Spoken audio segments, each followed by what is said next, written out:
Here begins the interview with the devil. I have uncovered the secret code by which I can pick up your thoughts. I have come to ask you some very plain questions.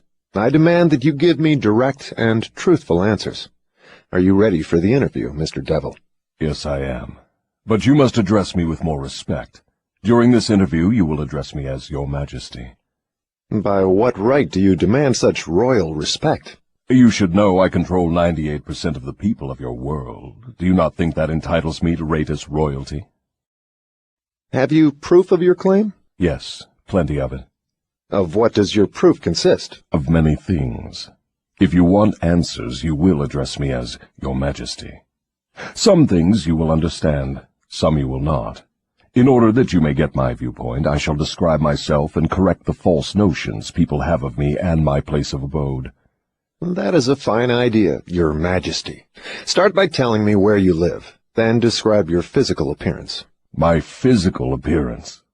Why, my dear Mr. Earthbound, I have no physical body. I would be handicapped by such an encumbrance as those in which you earthbound creatures live. I consist of negative energy, and I live in the minds of people who fear me. I also occupy 1/2 of every atom of physical matter and every unit of mental and physical energy. Perhaps you will better understand my nature if I tell you I am the negative portion of the atom. Oh, I see what you are preparing to claim.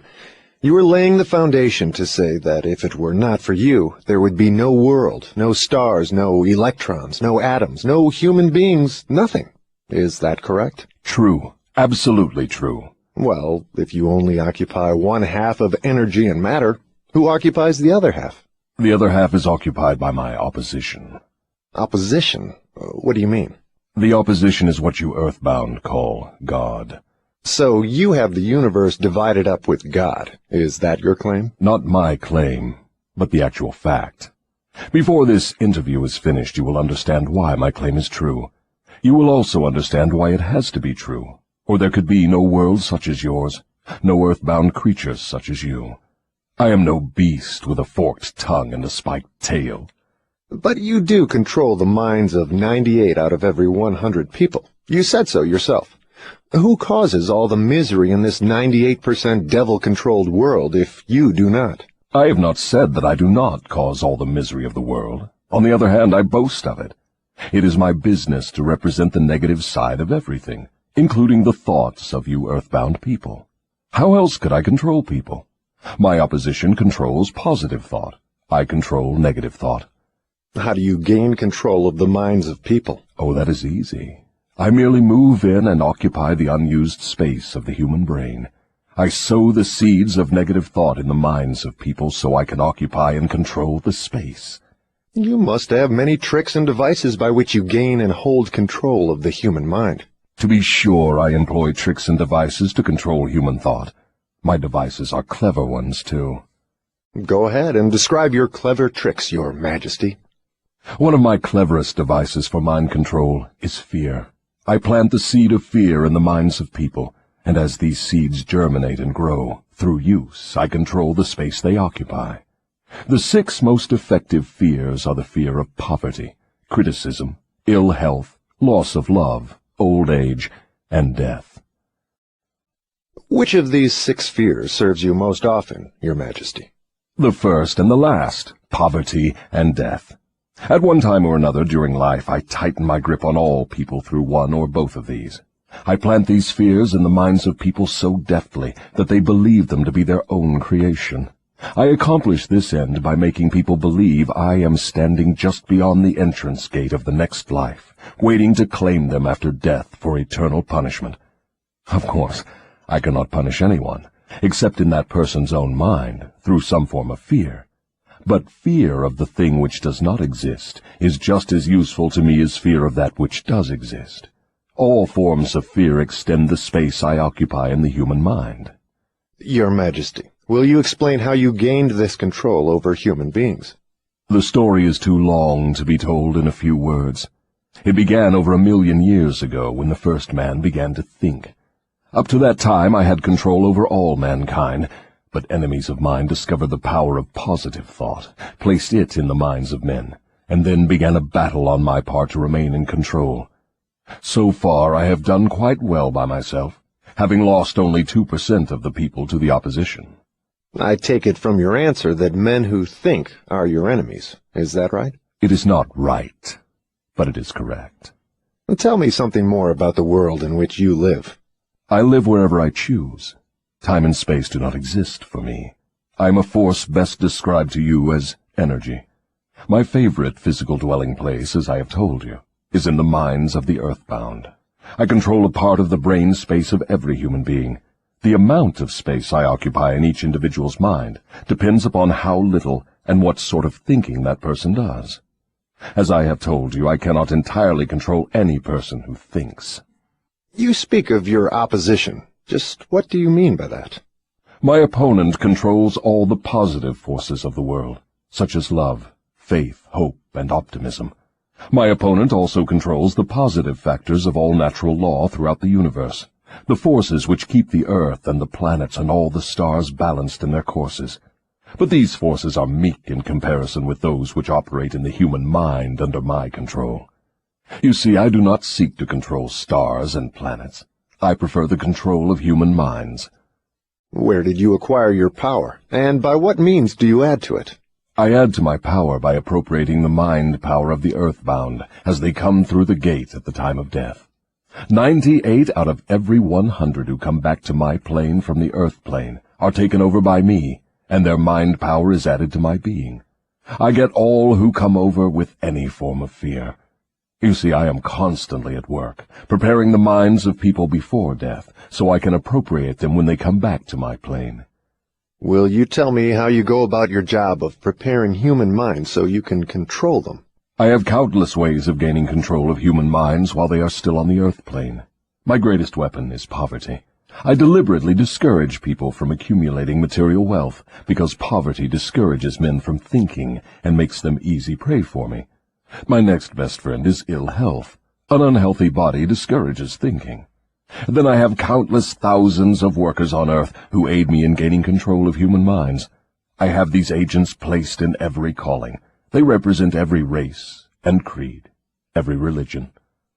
Who are your greatest enemies on earth, Your Majesty?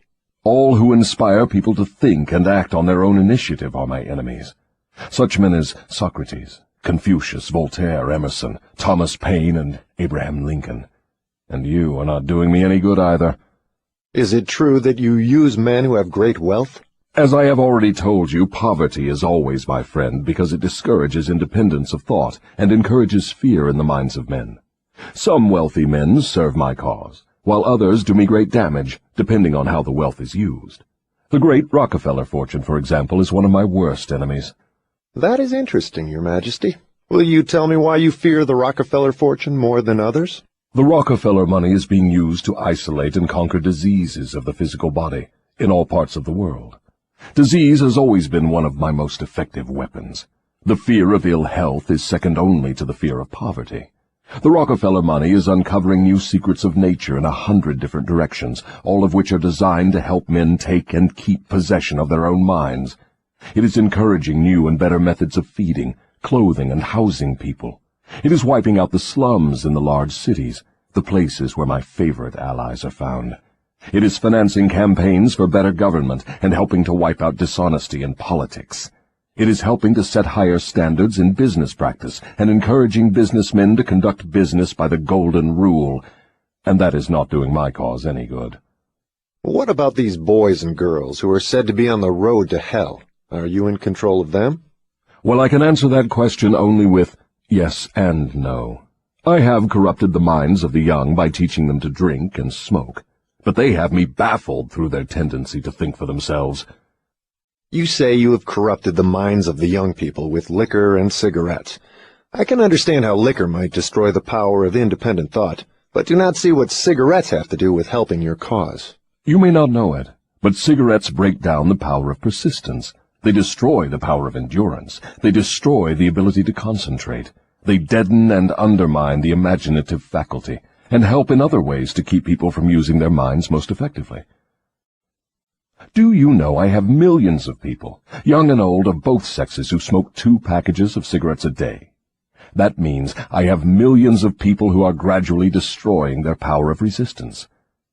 One day I shall add to their habit of cigarette smoking other thought-destroying habits, until I shall have gained control of their minds.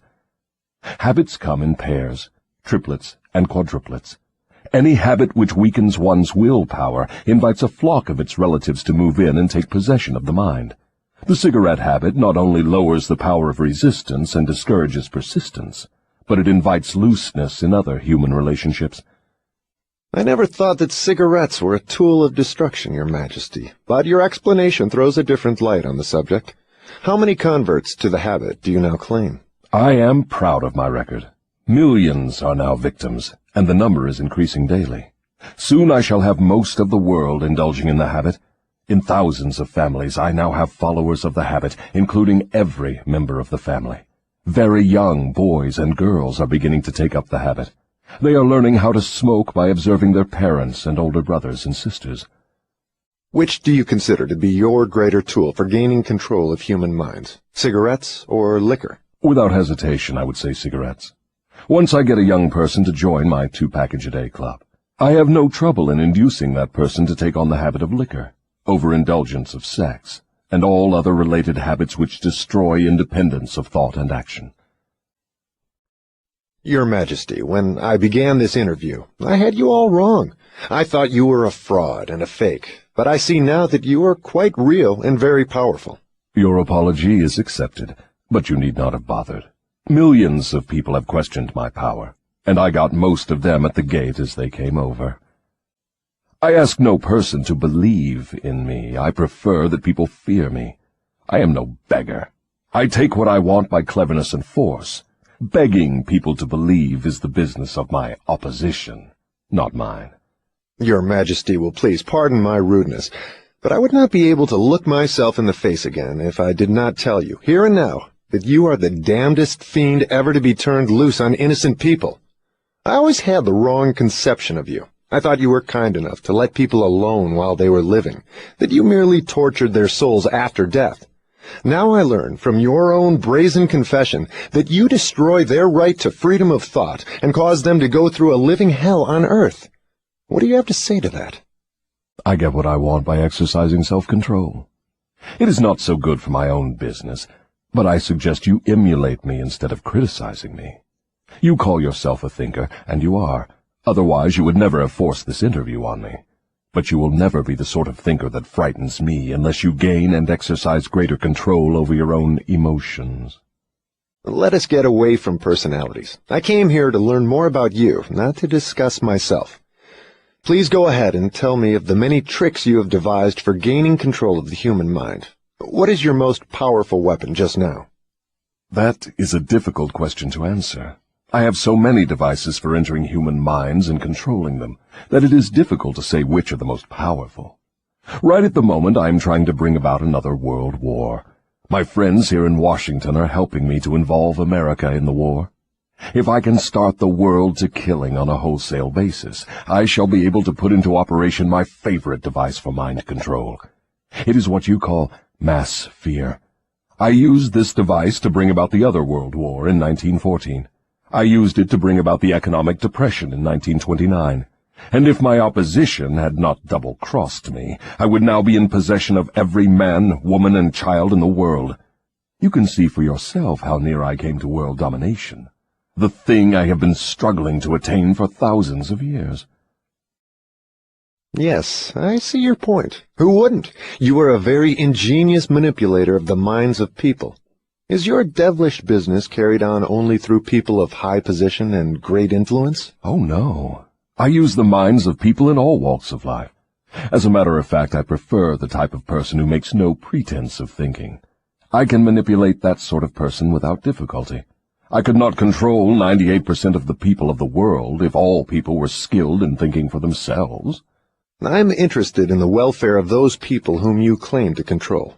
Therefore, I wish you to tell me all of the tricks by which you enter and control their minds. I want a complete confession from you, so begin with your cleverest trick. This is suicide you are forcing on me, but I am helpless. So settle down, and I will place in your hands the weapon by which millions of your fellow earthbound will defend themselves against me. Tell me first about your most clever trick, the one you use to ensnare the greatest number of people. If you force me to give away this secret, it will mean my loss of millions of people now living, and still greater numbers of millions as yet unborn. I beg of you, permit me to pass this one question unanswered. So His Majesty the Devil fears a mere humble earthbound creature? Is that right? It is not right, but it is true. You have no right to rob me of my most necessary tool of trade. For millions of years I have dominated earthbound creatures through fear and ignorance. Now you come along and would destroy my use of these weapons by forcing me to tell how I use them. Do you not realize that you will break my grip on every person who heeds this confession you are forcing from me? Have you no mercy? Have you no sense of humor? Have you no sportsmanship? Stop stalling and start confessing. Who are you to ask mercy of one whom you would destroy if you could? Who are you to talk of sportsmanship and a sense of humor? You, who by your own confession have set up a living hell on earth, where you punish innocent people through their fears and ignorance. As for minding my own business, that is just what I'm doing when I force you to tell how you control people through their own minds. My business, if it can be called a business, is helping to unlock the doors of the self-made prisons in which men and women are confined because of the fears you have planted in their minds. My greatest weapon over human beings consists of two secret principles by which I gain control of their minds. I will speak first of the principle of habit, through which I silently enter the minds of people. By operating through this principle, I establish, I wish I could avoid using this word, the habit of drifting. When a person begins to drift on any subject, he is headed straight toward the gates of what you earthbound call hell. Describe all the ways in which you induce people to drift. Define the word and tell us exactly what you mean by it. I can best define the word drift by saying that people who think for themselves never drift, while those who do little or no thinking for themselves are drifters. A drifter is one who permits himself to be influenced and controlled by circumstances outside of his own mind. He would rather let me occupy his mind and do his thinking than go to the trouble of thinking for himself. A drifter is one who accepts whatever life throws in his way without making a protest or putting up a fight. He doesn't know what he wants from life and spends all of his time getting just that. A drifter has lots of opinions, but they are not his own. Most of them are supplied by me. A drifter is one who is too lazy mentally to use his own brain. That is the reason I can take control of people's thinking and plant my own ideas in their minds. I think I understand what a drifter is. Tell me the exact habits of people by which you induce them to drift through life. Start by telling me when and how you first gained control of a person's mind. My control over the mind of a human being is obtained while the person is young. Sometimes I lay the foundation for my control of a mind before the owner of it is born, by manipulating the minds of that person's parents. Sometimes I go further back than this and prepare people for my control through what you earthbound call physical heredity. You see, therefore, I have two approaches to the mind of a person. Yes. Go on, and describe these two doors by which you enter and control the minds of human beings. As I have stated, I help to bring people into your world with weak brains by giving to them before birth as many as possible of the weaknesses of their ancestors. You call this principle physical heredity. After people are born, I make use of what you earthbound call environment as a means of controlling them. This is where the principle of habit enters. The mind is nothing more than the sum total of one's habits. One by one, I enter the mind and establish habits, which lead finally to my absolute domination of the mind. Tell me of the most common habits by which you control the minds of people. That is one of my cleverest tricks. I enter the minds of people through thoughts which they believe to be their own. Those most useful to me are fear, superstition, avarice, greed, lust, revenge, anger, vanity, and plain laziness. Through one or more of these I can enter any mind, at any age. But I get my best results when I take charge of a mind while it is young, before its owner has learned how to close any of these 9 doors. Then I can set up habits which keep the doors ajar forever. I'm catching on to your methods. Now, let us go back to the habit of drifting. Tell us all about that habit, since you say it is your cleverest trick in controlling the minds of people. As I said before, I start people drifting during their youth. I induce them to drift through school without knowing what occupation they wish to follow in life. Here I catch the majority of people. Habits are related. Drift in one direction, and soon you will be drifting in all directions. I also use environmental habits to give me a definite grip on my victims. I see. You make it your business to train children in the habit of drifting by inducing them to go through school without aim or purpose. Now, tell me of some of your other tricks with which you cause people to become drifters. Well, my second best trick in developing the habit of drifting is one that I put into operation with the aid of parents and public school teachers and religious instructors. I warn you not to force me to mention this trick. Do not disclose this trick. If you do so, you will be hated by my co-workers who help me use this trick. If you publish this confession in book form, your book will be barred from the public schools. It will be blacklisted by most of the religious leaders. It will be hidden from children by many parents. The newspapers will not dare to give reviews of your book. Millions of people will hate you for writing the book. In fact, no one will like you or your book except those who think, and you know how very few there are of this sort. My advice to you is to let me skip the description of my second best trick. So, for my own good, you wish to withhold the description of your second best trick. No one will like my book except those who think, eh? Very well, go ahead and answer. You'll regret this, Mr. Earthbound, but the joke is on you. By this mistake of yours, you will divert attention from me to yourself. My co-workers, of whom there are millions, will forget about me and hate you for uncovering my methods. Never mind about me. Tell me all about this second best trick of yours with which you induce people to drift with you to hell. My second best trick is not second at all. It is first. It is first because without it I never could gain control of the minds of the youths. Parents, school teachers, religious instructors, and many other adults unknowingly serve my purpose by helping me to destroy in children the habit of thinking for themselves. They go about their work in various ways, never suspecting what they are doing to the minds of children or the real cause of the children's mistakes. I can hardly believe you, Your Majesty. I've always believed that children's best friends were those closest to them, their parents, their school teachers, and their religious instructors. Where would children go for dependable guidance if not to those who have charge of them? That is where my cleverness comes in. There is the exact explanation of how I control 98% of the people of the world. I take possession of people during their youth, before they come into possession of their own minds, by using those who are in charge of them. I especially need the help of those who give children their religious instruction, because it is here that I break down independent thought and start people on the habit of drifting, by confusing their minds with unprovable ideas concerning a world of which they know nothing. It is here also that I plant in the minds of children the greatest of all fears, the fear of hell. I understand that it is easy for you to frighten children with threats of hell, but how do you continue to make them fear you and your hell after they grow up and learn to think for themselves? Children grow up, but they do not always learn to think for themselves.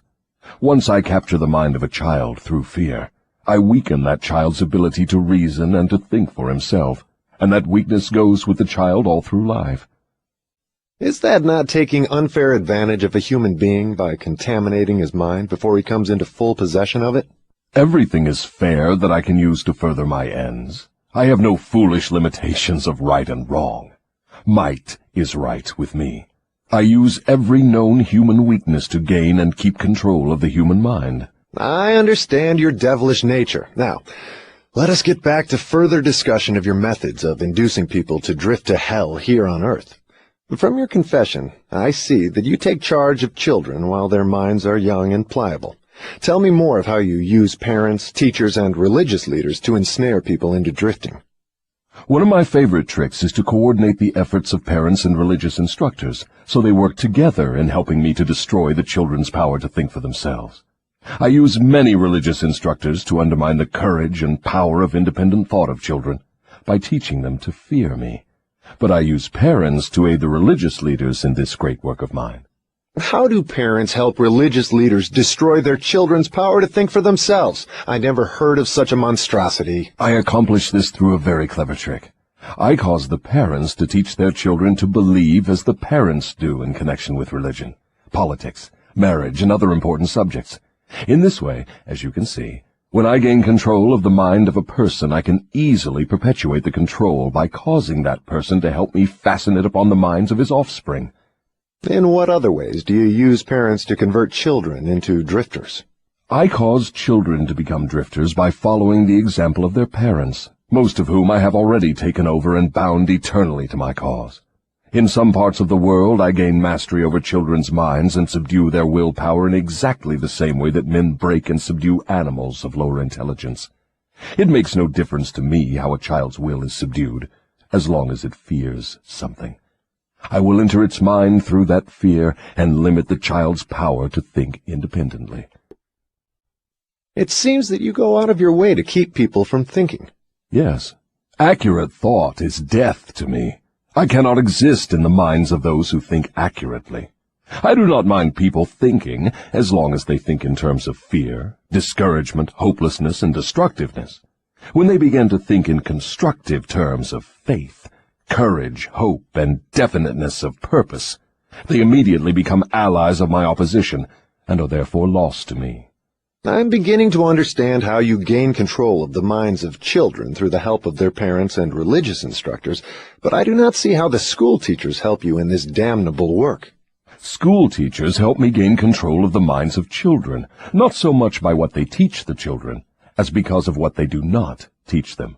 The entire public school system is so administered that it helps my cause by teaching children almost everything except how to use their own minds and think independently. I live in fear that someday some courageous person will reverse the present system of school teaching and deal my cause a death blow by allowing the students to become the instructors, using those who now serve as teachers only as guides to help the children establish ways and means of developing their own minds from within. When that time comes, the school teachers will no longer belong to my staff. I was under the impression that the purpose of all schooling was to help children to think. That may be the purpose of schooling, but the system in most of the schools of the world does not carry out the purpose. School children are taught not to develop and use their own minds, but to adopt and use the thoughts of others. This sort of schooling destroys the capacity for independent thought, except in a few rare cases where the children rely so definitely upon their own willpower that they refuse to allow others to do their thinking. Accurate thought is the business of my opposition, not mine. What relationship, if any, has your opposition with the homes, the churches, and the schools? Your reply to this question should be interesting. Here is where I make use of some more of my clever tricks. I cause it to appear that everything done by the parents, the school teachers, and the religious instructors is being done by my opposition. This diverts attention from me, while I manipulate the minds of the young. When religious instructors try to teach children the virtues of my opposition, they generally do so by frightening them with my name. That is all I ask of them. I kindle the flame of fear into proportions which destroy the child's power to think accurately. In the public schools, the teachers further my cause by keeping the children so busy cramming non-essential information into their minds, they have no opportunity to think accurately or to analyze correctly the things their instructors teach them. Do you claim for your cause all those who are bound by the habit of drifting? No. Drifting is only one of my tricks through which I take over the power of independent thought. Before a drifter becomes my permanent property, I must lead him on and ensnare him with another trick. I will tell you about this other trick after I finish describing my methods of converting people into drifters.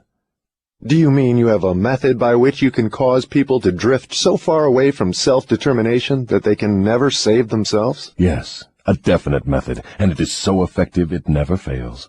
Do I understand you to claim your method is so powerful your opposition cannot reclaim those whom you have permanently ensnared through drifting? I claim just that. Do you think I would control so many people if my opposition could prevent me? Nothing can stop me from controlling people except people themselves. Nothing can stop me except the power of accurate thought. People who think accurately do not drift on any subject. They recognize the power of their own minds. Moreover, they take over that power and yield it to no person or influence. Go ahead and tell me more of the methods by which you cause people to drift to hell with you. I cause people to drift on every subject through which I can control independent thought and action. Take the subject of health, for example. I cause most people to eat too much food, and the wrong sort of food. This leads to indigestion and destroys the power of accurate thought. If the public schools and the churches taught children more about proper eating, they would do my cause irreparable damage. Marriage. I cause men and women to drift into marriage without plan or purpose designed to convert the relationship into harmony. Here is one of my most effective methods of converting people into the habit of drifting. I cause married people to bicker and nag one another over money matters. I cause them to quarrel over the bringing up of their children. I engage them in unpleasant controversies over their intimate relationships and in disagreements over friends and social activities. I keep them so busy finding fault with one another that they never have time to do anything else long enough to break the habit of drifting. Occupation. I teach people to become drifters by causing them to drift out of school into the first job they can find, with no definite aim or purpose except to make a living. Through this trick, I keep millions of people in fear of poverty all their lives. Through this fear, I lead them slowly but surely onward until they reach the point beyond which no individual ever has broken the drifting habit. Savings. I cause people to spend freely and to save sparingly, or not at all, until I take complete control of them through their fear of poverty. Environment.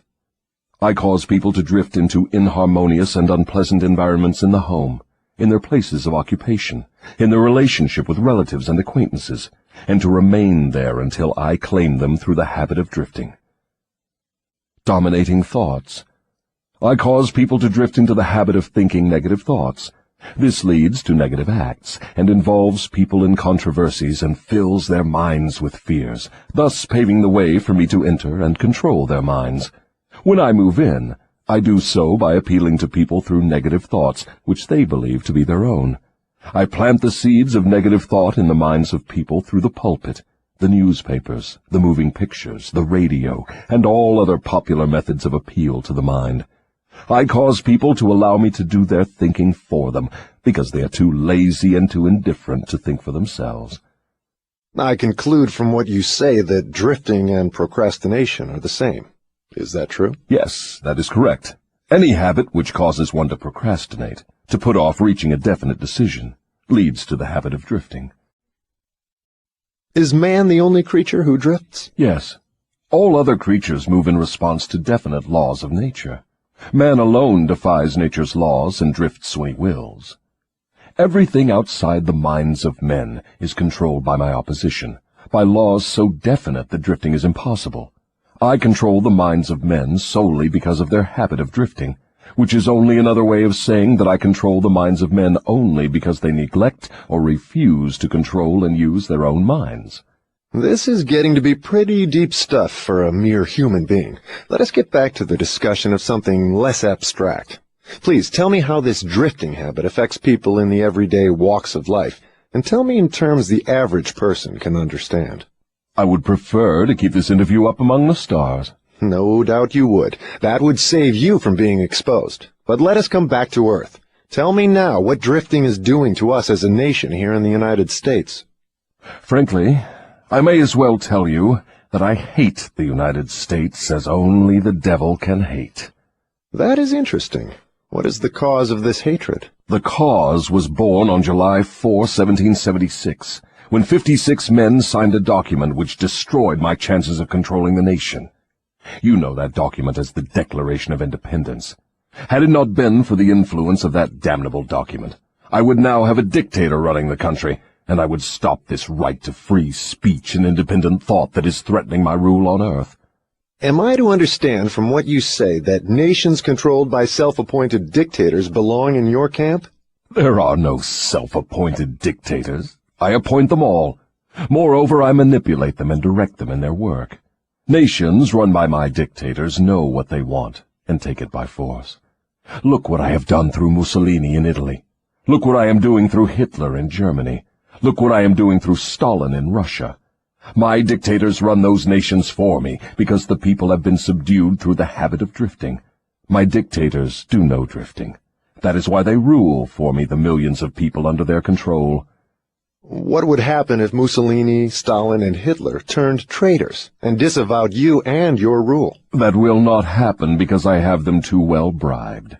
I am paying each of them with the sop of his own vanity, by making him believe he is acting on his own account. That is another trick of mine.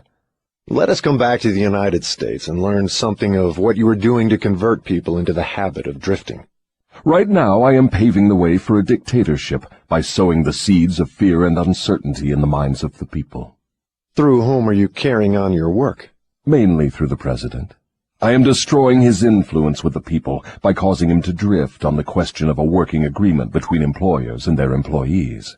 If I can induce him to drift for another year, he will be so thoroughly discredited I can hand over the country to a dictator. If the president continues to drift, I will paralyze personal freedom in the United States, just as I destroyed it in Spain, Italy, Germany, and England. What you say leads me to the conclusion that drifting is a weakness which inevitably ends in failure, whether among individuals or nations. Is that your claim? Drifting is the most common cause of failure in every walk of life. I can control anyone whom I can induce to form the habit of drifting on any subject. The reason for this is twofold.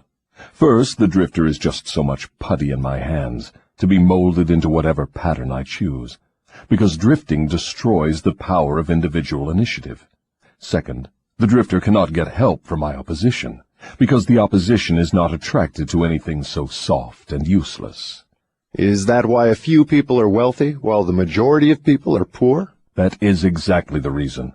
Poverty, like physical illness, is a contagious disease.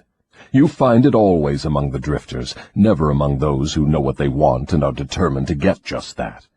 It may mean something to you when I call your attention to the fact that the non-drifters, whom I do not control, and those who possess most of the wealth of the world, happen to be the same people. I have always understood that money was the root of all evil, that the poor and the meek would inherit heaven, while the wealthy would pass into your hands. What have you to say of that claim? Men who know how to get the material things of life generally know how to keep out of the hands of the devil as well. The ability to acquire things is contagious. Drifters acquire nothing except that which no one else wants. If more people had definite aims and stronger desires for material and spiritual riches, I would have fewer victims. I assume, from what you say, that you do not claim fellowship with the industrial leaders. Evidently, they are not friends of yours? Friends of mine. I'll tell you what sort of friends of mine they are. They have belted the entire country with good roads, thus bringing into close communion the people of both city and country. They have converted ores into steel, with which they have built the skeletons of great skyscrapers. They have harnessed electrical power and converted it into 1,000 uses, all designed to give man time to think. They have provided through the automobile personal transportation to the humblest citizen, thus giving to everyone the freedom of travel. They have provided every home with instantaneous news of what is happening in all parts of the world through the aid of the radio. They have reared libraries in every city, town, and hamlet, and have filled them with books, giving to all who read a complete outline of the most useful knowledge mankind has gathered from his experiences. They have given the humblest citizen the right to express his own opinion on any subject, at any time, anywhere, without fear of molestation. And they have seen to it that every citizen may help make his own laws, levy his own taxes, and manage his own country through the ballot. These are but some of the things the industrial leaders have done to give every citizen the privilege of becoming a non-drifter. Do you think these men have helped my cause? Who are some of the present-day non-drifters over whom you have no control? I have control over no non-drifter, present or past. I control the weak, not those who think for themselves. Go ahead and describe a typical drifter. Give your description point by point so I can recognize a drifter when I see him. The first thing you will notice about a drifter is his total lack of a major purpose in life. He will be conspicuous by his lack of self-confidence. He will never accomplish anything requiring thought and effort. He spends all he earns, and more, too, if he can get credit. He will be sick or ailing from some real or imaginary cause, and calling to high heaven if he suffers the least physical pain. He will have little or no imagination. He will lack enthusiasm and initiative to begin anything he is not forced to undertake, and he will plainly express his weakness by taking the line of least resistance whenever he can do so. He will be ill-tempered and lacking in control over his emotions. His personality will be without magnetism, and it will not attract other people. He will have opinions on everything but accurate knowledge of nothing. He may be jack of all trades, but good at none. He will neglect to cooperate with those around him, even those on whom he must depend for food and shelter. He will make the same mistake over and over again, never profiting by failure. He will be narrow-minded and intolerant on all subjects, ready to crucify those who may disagree with him. He will expect everything of others, but be willing to give little or nothing in return. He may begin many things, but he will complete nothing. He will be loud in his condemnation of his government, but he will never tell you definitely how it can be improved. He will never reach decisions on anything if he can avoid it, and if he is forced to decide, he will reverse himself at the first opportunity. He will eat too much and exercise too little. He will take a drink of liquor if someone else will pay for it. He will gamble if he can do it on the cuff. He will criticize others who are succeeding in their chosen calling. In brief, the drifter will work harder to get out of thinking than most others work in earning a good living. He will tell a lie rather than admit his ignorance on any subject. If he works for others, he will criticize them to their backs and flatter them to their faces. You have given me a graphic description of the drifter.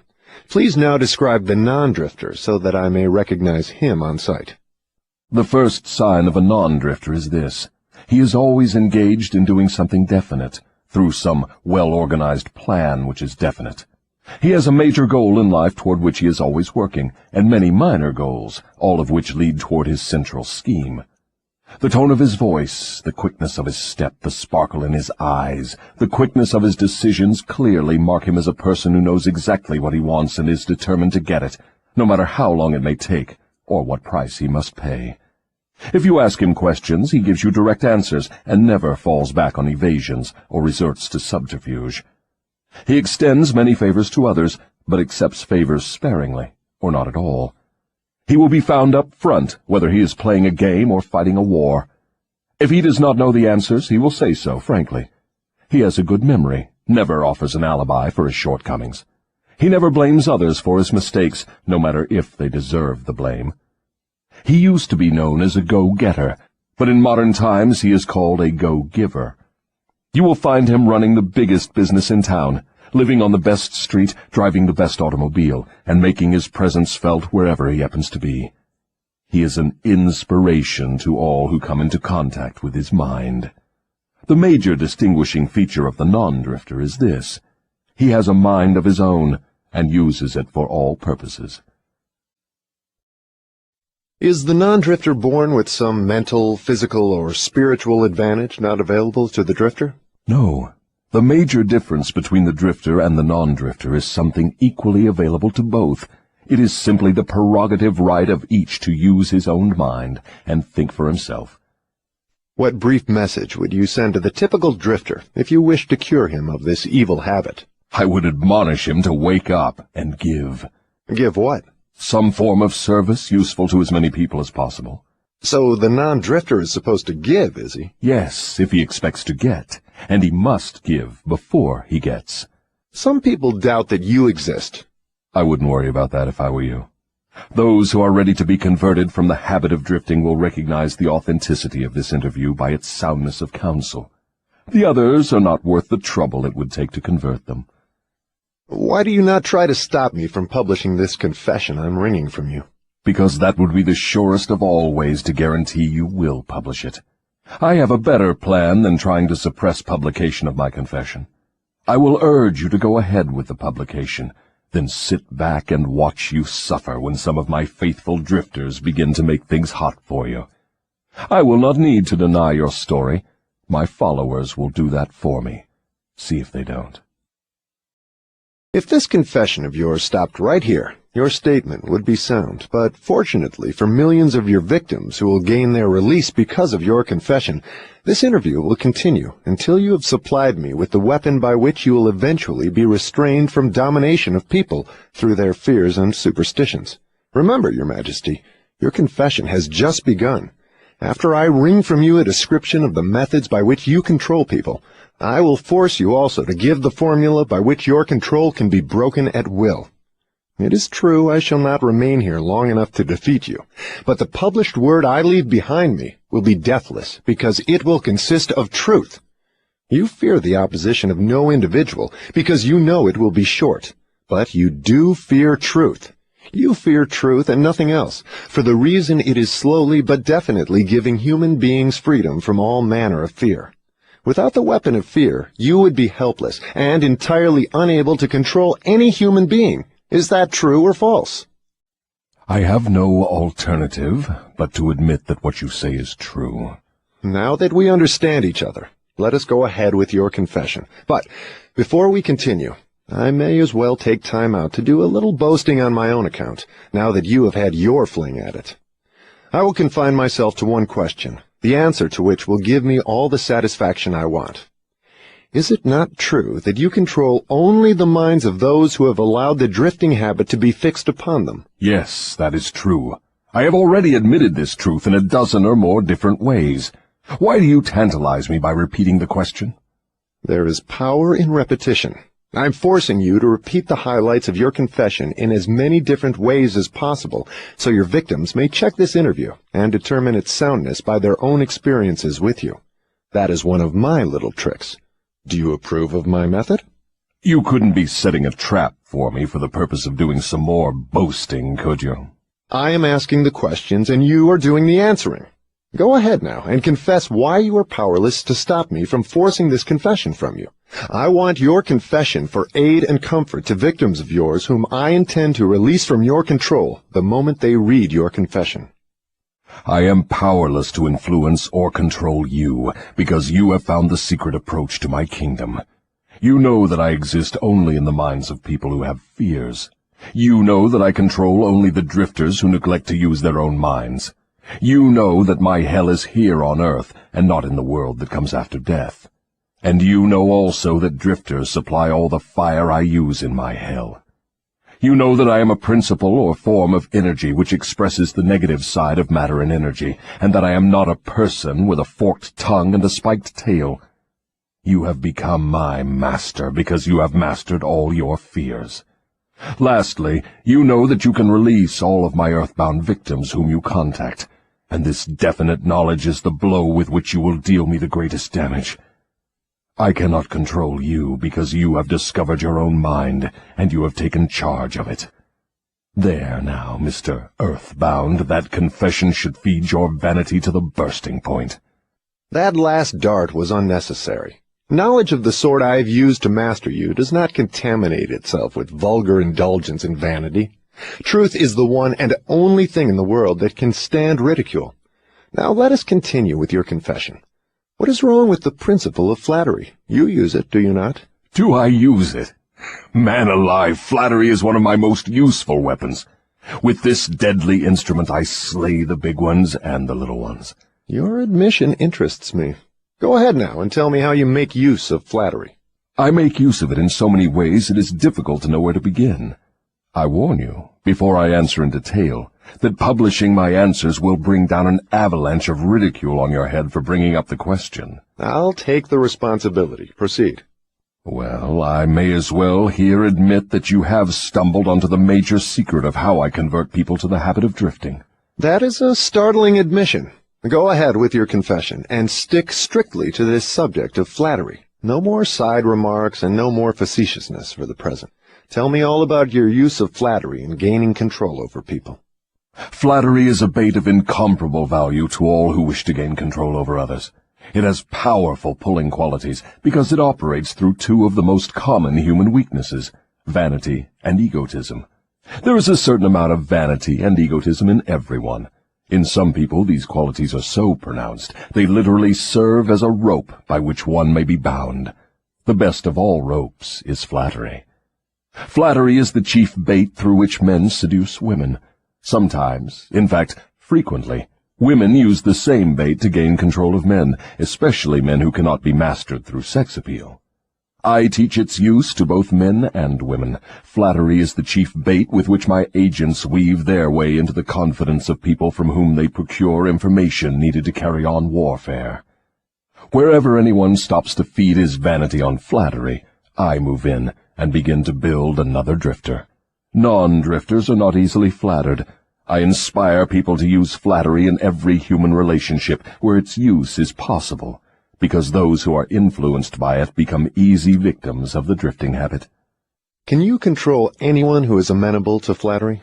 Very easily. As I have already told you, flattery is of major importance in alluring people into the habit of drifting. At what age are people most susceptible to flattery? Age has nothing to do with one's susceptibility to flattery.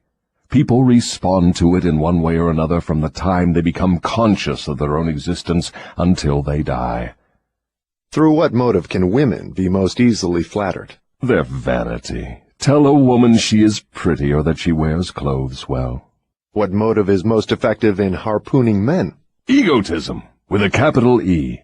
Tell a man he has a strong Herculean body or that he is a great business tycoon, and he will purr like a cat and smile like an opossum. After that, you know what happens. Are all men like that? Oh, no.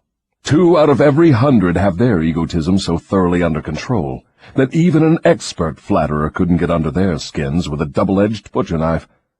How does a cunning woman apply her art of flattery in attracting men? Great heavens, man, do I have to draw a picture of her method for you? Have you no imagination? Oh, yes, I have imagination enough, Your Majesty. But I'm thinking of the poor dupes of the world who need to understand the exact technique with which they may be flattered into the habit of drifting. Go on and tell us how a woman can harpoon rich and presumably smart men. This is a devilish trick to play on women, but since you demand the information, I am helpless to withhold it. Women influence men through a technique consisting first of ability to inject soft, cooing baby tones into their voices, and second, by closing their eyes into a half-closed position which registers hypnotism in connection with the flattery of men. Is that all there is to the business of flattery? No, that is only the technique. Then comes the motive a woman uses as a lure. The type of woman you perhaps have in mind never sells a man herself or anything she can give him. Instead, she sells him his own egotism. Is that all that women use when they wish to flatter men? That is the most effective thing they use. It works when sex appeal fails. So I am to believe that big, strong, smart men can be wound up and manipulated through flattery just as if they were so much putty? Is that possible? Is it possible? It is happening every minute of the day. Moreover, unless they are non-drifters, the bigger they come, the harder they fall when the expert flatterer moves in on them. And tell me of some of your other tricks with which you cause people to drift in life. One of my most effective devices is failure. The majority of people begin to drift as soon as they meet with opposition, and not 1 out of 10,000 will keep on trying after failing 2 or 3 times. So it is your business to induce people to fail whenever you can. Is that correct? You have it right. Failure breaks down one's morale, destroys self-confidence, subdues enthusiasm, dulls imagination, and drives away definiteness of purpose. Without these qualities, no one can permanently succeed in any undertaking. The world has produced thousands of inventors with ability superior to that of the late Thomas A. Edison. But these men have never been heard of, while the name of Edison will go marching on, because Edison converted failure into a stepping stone to achievement, while the others used it as an alibi for not producing results. Is the capacity to surmount failure without being discouraged one of Henry Ford's chief assets? Yes, and this same quality is the chief asset of every man who attains outstanding success in any calling. That statement covers lots of territory, Your Majesty. Do you not wish to modify it or tone it down a bit for the sake of accuracy? No modification is necessary, because the claim is none too broad. Search accurately into the lives of men and women who achieve enduring success, and you will find without exception that their success has been in exact proportion to the extent that they surmounted failure. The life of every successful person loudly acclaims that which every true philosopher knows. Every failure brings with it the seed of an equivalent success. But the seed will not germinate and grow under the influence of a drifter. It springs to life only when it is in the hands of one who recognizes that most failures are only temporary defeat, and who never, under any circumstances, accepts defeat as an excuse for drifting. If I understand you correctly, you claim there is virtue in failure. That does not seem reasonable. Why do you try to induce people to fail if there is virtue in failure? There is no inconsistency in my claims. The appearance of inconsistency is due to your lack of understanding. Failure is a virtue only when it does not lead one to quit trying and begin drifting. I induce as many people as I can to fail as often as possible, for the reason that not 1 out of 10,000 will keep on trying after failing 2 or 3 times. I am not concerned about the few who convert failures into stepping stones, because they belong to my opposition anyway. They are the non-drifters, and therefore they are beyond my reach. Your explanation clears up the matter. Now go ahead and tell me of some of your other tricks with which you allure people into drifting. One of my most effective tricks is known to you as propaganda. This is the instrument of greatest value to me in setting people to murdering one another under the guise of war. The cleverness of this trick consists mainly of the subtlety with which I use it. I mix propaganda with the news of the world. I have it taught in public and private schools. I see that it finds its way into the pulpit. I color moving pictures with it. I see that it enters every home where there is a radio. I inject it into billboard, newspaper, and radio advertising. I spread it in every place of business where people work. I use it to fill the divorce courts, and I make it serve to destroy business and industry. It is my chief instrument for starting runs on banks.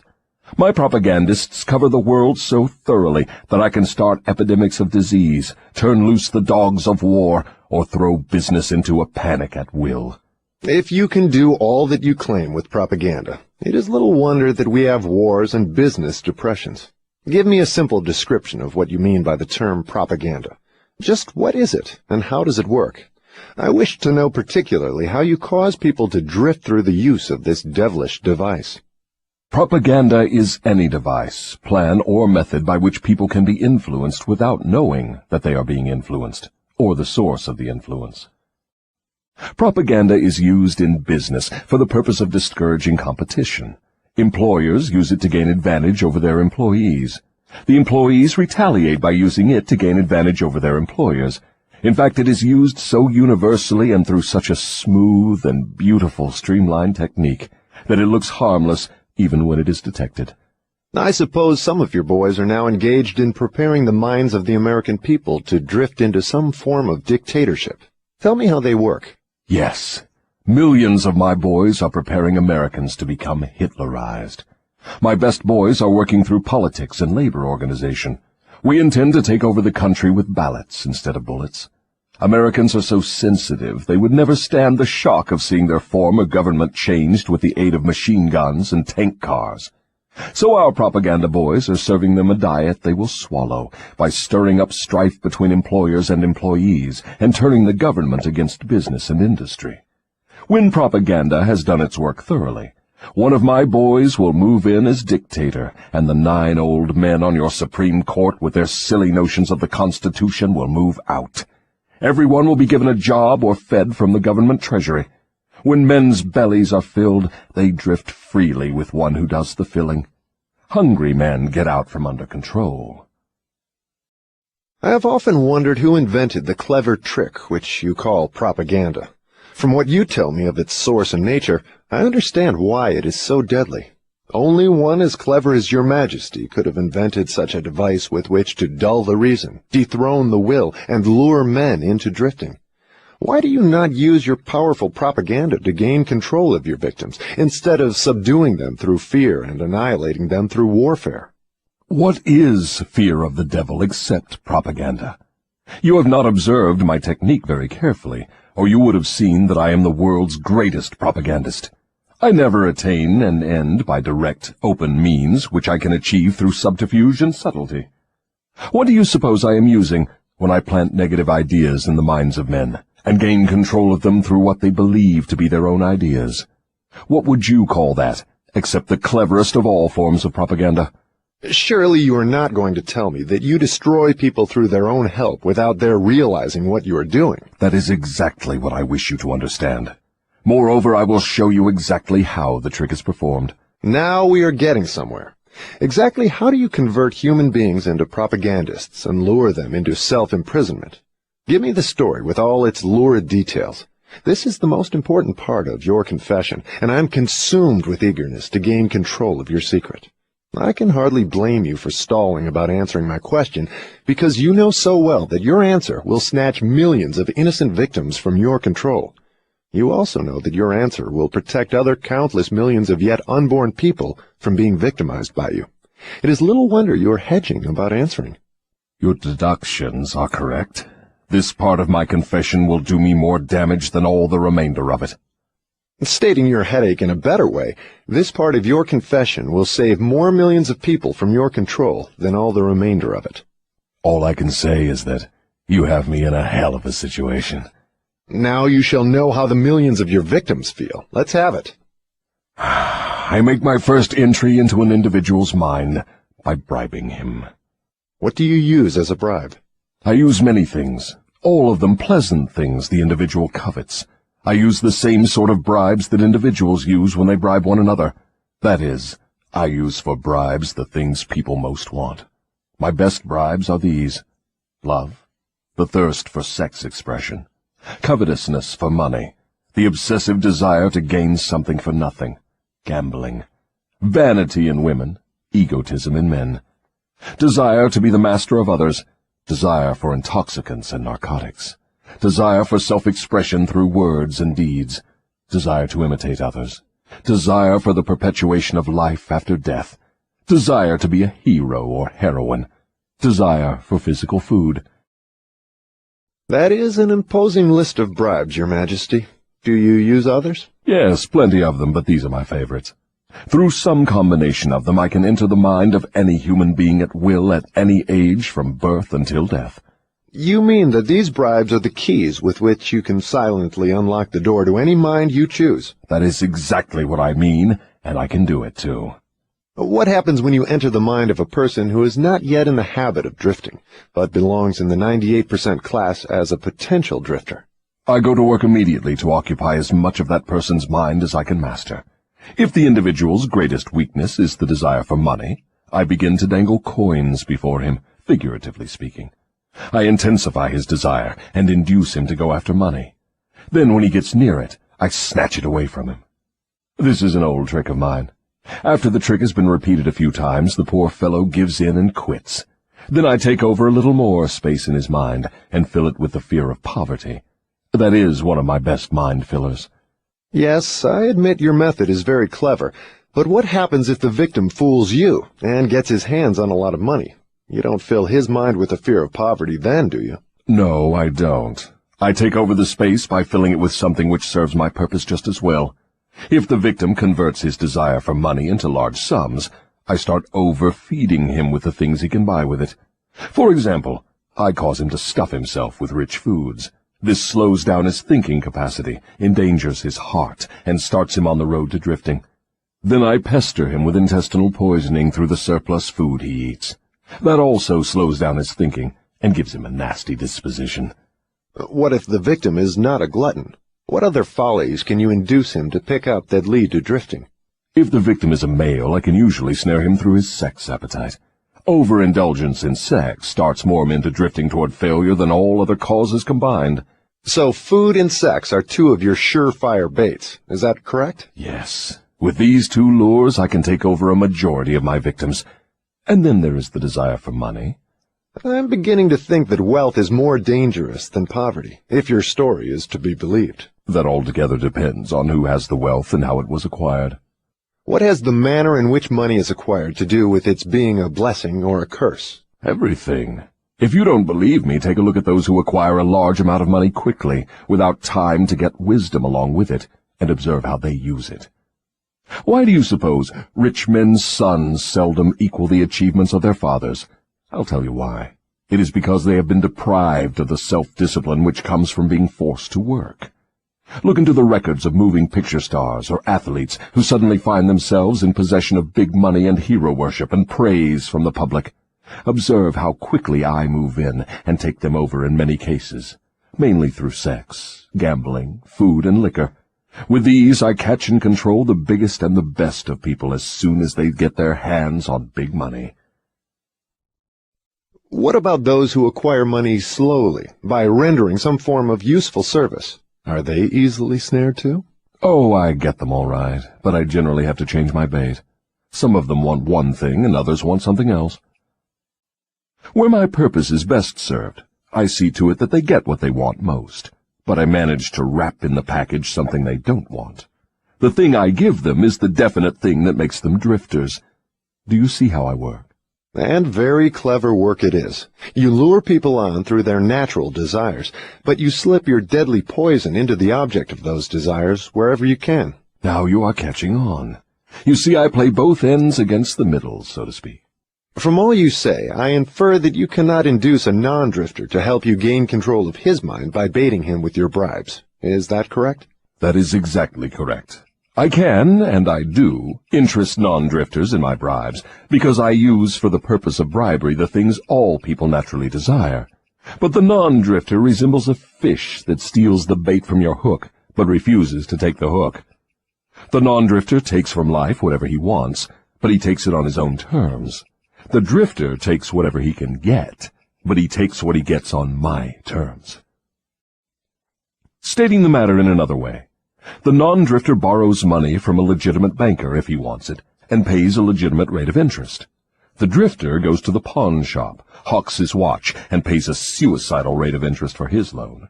So I draw from your claims the conclusion that your hand is mixed up somehow in all of people's troubles and miseries, even though your presence may not be visible.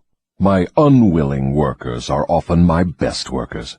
You see, my unwilling workers are those whom I cannot control with some combination of bribes, people whom I have to master by fear or through some form of misfortune. They do not wish to serve me, but they cannot avoid it, because they are eternally bound to me by the habit of drifting. Now I am beginning to better understand your technique. You bribe your victims through their natural desires and lead them astray while you induce them to become drifters if they respond to your lure. If they refuse to respond, you plant the seed of fear in their minds or trap them through some form of misfortune and hog-tie them while they are down. Is that your method? That is exactly the way I work. Clever, don't you think? Which do you prefer to serve as your propagandists, the young or the old? The young, of course. They can be influenced by most bribes more easily than people of mature judgment. Moreover, they have longer to remain in my service. Your Majesty has given me a clear description of drifting. Tell me what must be done to ensure against the habit of drifting. I want a complete formula that anyone can use. Protection against drifting lies within easy reach of every human being who has a normal body and a sound mind. The self-defense can be applied through these simple methods. 1. Do your own thinking on all occasions. The fact that human beings are given complete control over nothing save the power to think their own thoughts is laden with significance. 2. Decide definitely what you want from life, then create a plan for attaining it, and be willing to sacrifice everything else if necessary, rather than accept permanent defeat. 3. Analyze temporary defeat, no matter of what nature or cause, and extract from it the seed of an equivalent advantage. 4. Be willing to render useful service equivalent to the value of all material things you demand of life, and render the service first. 5. Recognize that your brain is a receiving set that can be attuned to receive communications from the universal storehouse of infinite intelligence, to help you transmute your desires into their physical equivalent. 6. Recognize that your greatest asset is time, the only thing except the power of thought which you own outright, and the one thing which can be shaped into whatever material things you want. Budget your time so none of it is wasted. 7. Recognize the truth that fear generally is a filler with which the devil occupies the unused portion of your mind, that it is only a state of mind which you can control by filling the space it occupies with faith in your ability to make life provide you with whatever you demand of it. 8. When you pray, do not beg. Demand what you want, and insist upon getting exactly that, with no substitutes. 9. Recognize that life is a cruel taskmaster, and that either you master it, or it masters you. There is no halfway or compromising point. Never accept from life anything you do not want. If that which you do not want is temporarily forced upon you, you can refuse, in your own mind, to accept it, and it will make way for the thing you do want. 10. Lastly, remember that your dominating thoughts attract, through a definite law of nature, by the shortest and most convenient route, their physical counterpart. Be careful what thoughts you dwell upon. That list looks imposing. Give me a simple formula, combining all the 10 points. If you had to combine all 10 in one, what would it be? Be definite in everything you do and never leave unfinished thoughts in the mind. Form the habit of reaching definite decisions on all subjects. Can the habit of drifting be broken, or does it become permanent once it has been formed? The habit can be broken if the victim has enough willpower, providing it is done in time. There is a point beyond which the habit can never be broken. Beyond that point, the victim is mine. He resembles a fly that has been caught in a spider's web. He may struggle, but he cannot get out. Each move he makes entangles him more securely. The web in which I entangle my victims permanently is a law of nature not yet isolated by or understood by men of science. What is this mysterious law through which you take permanent control of people's bodies, even before you take over their souls? The whole world will want to know more about this law and how it operates. It will be hard to describe the law so you will understand it, but you may call it hypnotic rhythm. It is the same law through which people can be hypnotized. So you have the power to use the laws of nature as a web in which you bind your victims in eternal control. Is that your claim? That is not only my claim, it is the truth. I take over their minds and bodies even before they die whenever I can lure them or frighten them into hypnotic rhythm. What is hypnotic rhythm? How do you use it to gain permanent mastery over human beings? I will have to go back into time and space and give you a brief, elementary description of how nature uses hypnotic rhythm. Otherwise, you will not be able to understand my description of how I use this universal law to control human beings. Go ahead, but keep your story confined to simple illustrations which come within the range of my own experience and knowledge of natural laws. Very well. I shall do my best. You, of course, know that nature maintains a perfect balance between all the elements and all the energy in the universe. You can see that the stars and the planets move with perfect precision, each one keeping its own place in time and space. You can see that the seasons of the year come and go with perfect regularity. You can see that an oak tree grows from an acorn, and a pine grows from the seed of its ancestor. An acorn never produces a pine, and a pine seed never produces an oak. These are simple things which anyone can understand. What one cannot see is the universal law through which nature maintains perfect balance throughout the myriad of universes. You, earthbound, caught a fragmentary glimpse of this great universal law when Newton discovered that it holds your earth in its position and causes all material objects to be attracted toward the center of the earth. He called the law gravitation. But he did not go far enough in his study of the law. If he had, he would have discovered that the same law which holds your earth in position and helps nature maintain a perfect balance over the 4 dimensions, in which all matter and energy are contained, is the web in which I entangle and control the minds of human beings. Tell me more of this astounding law of hypnotic rhythm. As I have already stated, there is a universal form of energy with which nature keeps a perfect balance between all matter and energy. She makes specialized use of this universal building material by breaking it up into different wavelengths. The breaking up process is carried on through habit. You will better understand what I am trying to convey if I compare it with the method by which one learns to play music. At first, the notes are memorized in the mind. Then they are related to one another through melody and rhythm. By repetition, the melody and rhythm become fixed in the mind. Observe how relentlessly the musician must repeat a tune before he masters it. Through repetition, the musical notes blend, and then you have music. Any impulse of thought that the mind repeats over and over through habit forms an organized rhythm. Undesirable habits can be broken, They must be broken before they assume the proportions of rhythm. Are you following me? Yes. Well, to continue, rhythm is the last stage of habit. Any thought or physical movement which is repeated over and over through the principle of habit finally reaches the proportion of rhythm. Then the habit cannot be broken, because nature takes it over and makes it permanent. It is something like a whirlpool in water. An object may keep floating indefinitely unless it is caught in a whirlpool. Then it is carried round and round, but it cannot escape. The energy with which people think may be compared with water in a river. So this is the way in which you take control of the minds of people, is it? Yes.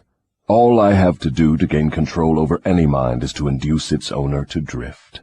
Am I to understand that the habit of drifting is the major danger through which people lose their prerogative or privilege of thinking their own thoughts and shaping their own earthly destinations? That and much more. Drifting is also the habit through which I take over their souls after they give up their physical bodies. Then the only way a human being can be saved from eternal annihilation is by maintaining control over his own mind while he is on this earth. Is that true? You have stated the truth perfectly. Those who control and use their minds escape my web. I get all the others as naturally as the sun sets in the west. Is that all there is to the business of being saved from eternal annihilation? Doesn't what you call your opposition have anything to do with saving people? I can see that you do think very deeply. My opposition, the power you earthbound call God, has everything to do with the salvation of people from eternal annihilation, and for that reason it is my opposition who provides every human being with the privilege of using his own mind. If you use that power by maintaining control over your own mind, you become a part of it when you give up your physical body. If you neglect to use it, then I have the privilege of taking advantage of the neglect through the law of hypnotic rhythm. How much of a person do you take over when you gain control of him? Everything that is left after he ceases to control and use his own mind. In other words, when you gain control of a person, you take over all there is of his individuality up to the time that he quits using his own mind. Is that correct? That is how I operate. What do you do with people whom you control before death? Of what good are they to you while they live? I use them, or what is left of them after I take charge, as propagandists to help me prepare the minds of others to drift. You not only fool people into destroying their power to control their own minds, but you use them to help you trap others? Yes, I let no opportunity get away from me. Let us come back to the subject of hypnotic rhythm. Tell me more of how this law works. Show me how you use individuals to help you gain control over others. I want to know something of the most effective way you use hypnotic rhythm. Oh, that is easy. The thing I like best is to fill the minds of people with fear. Once I fill one's mind with fear, I have little trouble causing him to drift until I have entangled him in the web of hypnotic rhythm. What human fear best serves your purpose? The fear of death. Why is the fear of death your favorite weapon? Because no one knows, and by the very nature of the laws of the universe, no one can prove definitely what happens after death. This uncertainty frightens people out of their wits. People who give over their minds to fear, any sort of fear, neglect to use their minds and begin to drift. Eventually they drift into the whirlpool of hypnotic rhythm, from which they may never escape. Then you do not mind what religious leaders think or say of you when they speak of death? Not as long as they say something. If the churches should stop talking about me, my cause would receive a severe setback. Every attack made against me fixes the fear of me in the minds of all who are influenced by it. You see, opposition is the thing that keeps some people from drifting, providing they do not yield to it. Since you claim the churches help instead of hindering your cause, tell me what would give you cause to worry. My only worry is that someday a real thinker may appear on earth. What would happen if a thinker did appear? You ask me what would happen. I'll tell you what would happen. People would learn the greatest of all truths, that the time they spend in fearing something would, if reversed, give them all they want in the material world and save them from me after death. Isn't that worth thinking about? What is keeping such a thinker from appearing in the world? Fear of criticism. It may interest you to know that the fear of criticism is the only effective weapon I have with which to whip you. If you were not afraid to publish this confession after you wring it from me, I would lose my earthly kingdom. And if I did surprise you and publish it, how long would it be until you lost your kingdom? Just long enough for one generation of children to grow into understanding. You cannot take the adults from me. I have them too securely sewed up. But if you published this confession, it would be sufficient to keep me from gaining control of the yet unborn and those who have not yet reached the age of reason. You wouldn't dare publish what I have told you about the religious leaders. They would crucify you. I thought the savage practice of crucifixion went out of style 2,000 years ago. I don't mean crucifixion on a cross. I mean social and financial crucifixion. Your income would be shut off. You would become a social outcast. Religious leaders and their followers alike would treat you with scorn. Suppose I should choose to throw in my lot with the select few who make a pretense of using their own minds rather than fear the masses who do not, the masses of whom you claim 98%. If you have courage enough to do this, you will crimp my style. Why do you lay claim to no scientist? Don't you like scientists? Oh, yes. I like all people well enough, but true scientists are out of my reach. Why? Because they think for themselves and spend their time studying natural laws. They deal with cause and effect. They deal with facts wherever they find them. But do not make the mistake of believing scientists have no religion. They have a very definite religion. What is their religion? The religion of truth. The religion of natural law. If the world ever produces an accurate thinker with ability to fathom the deeply buried secret of life and death, you can be sure that science will be responsible for the catastrophe. Catastrophe to whom? To me, of course. Let's get back to the subject of hypnotic rhythm.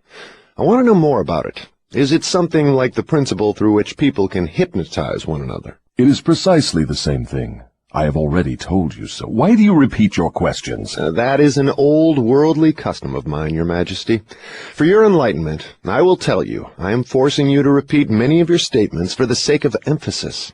I'm also trying to see if I can catch you in a lie. Don't dodge the issue.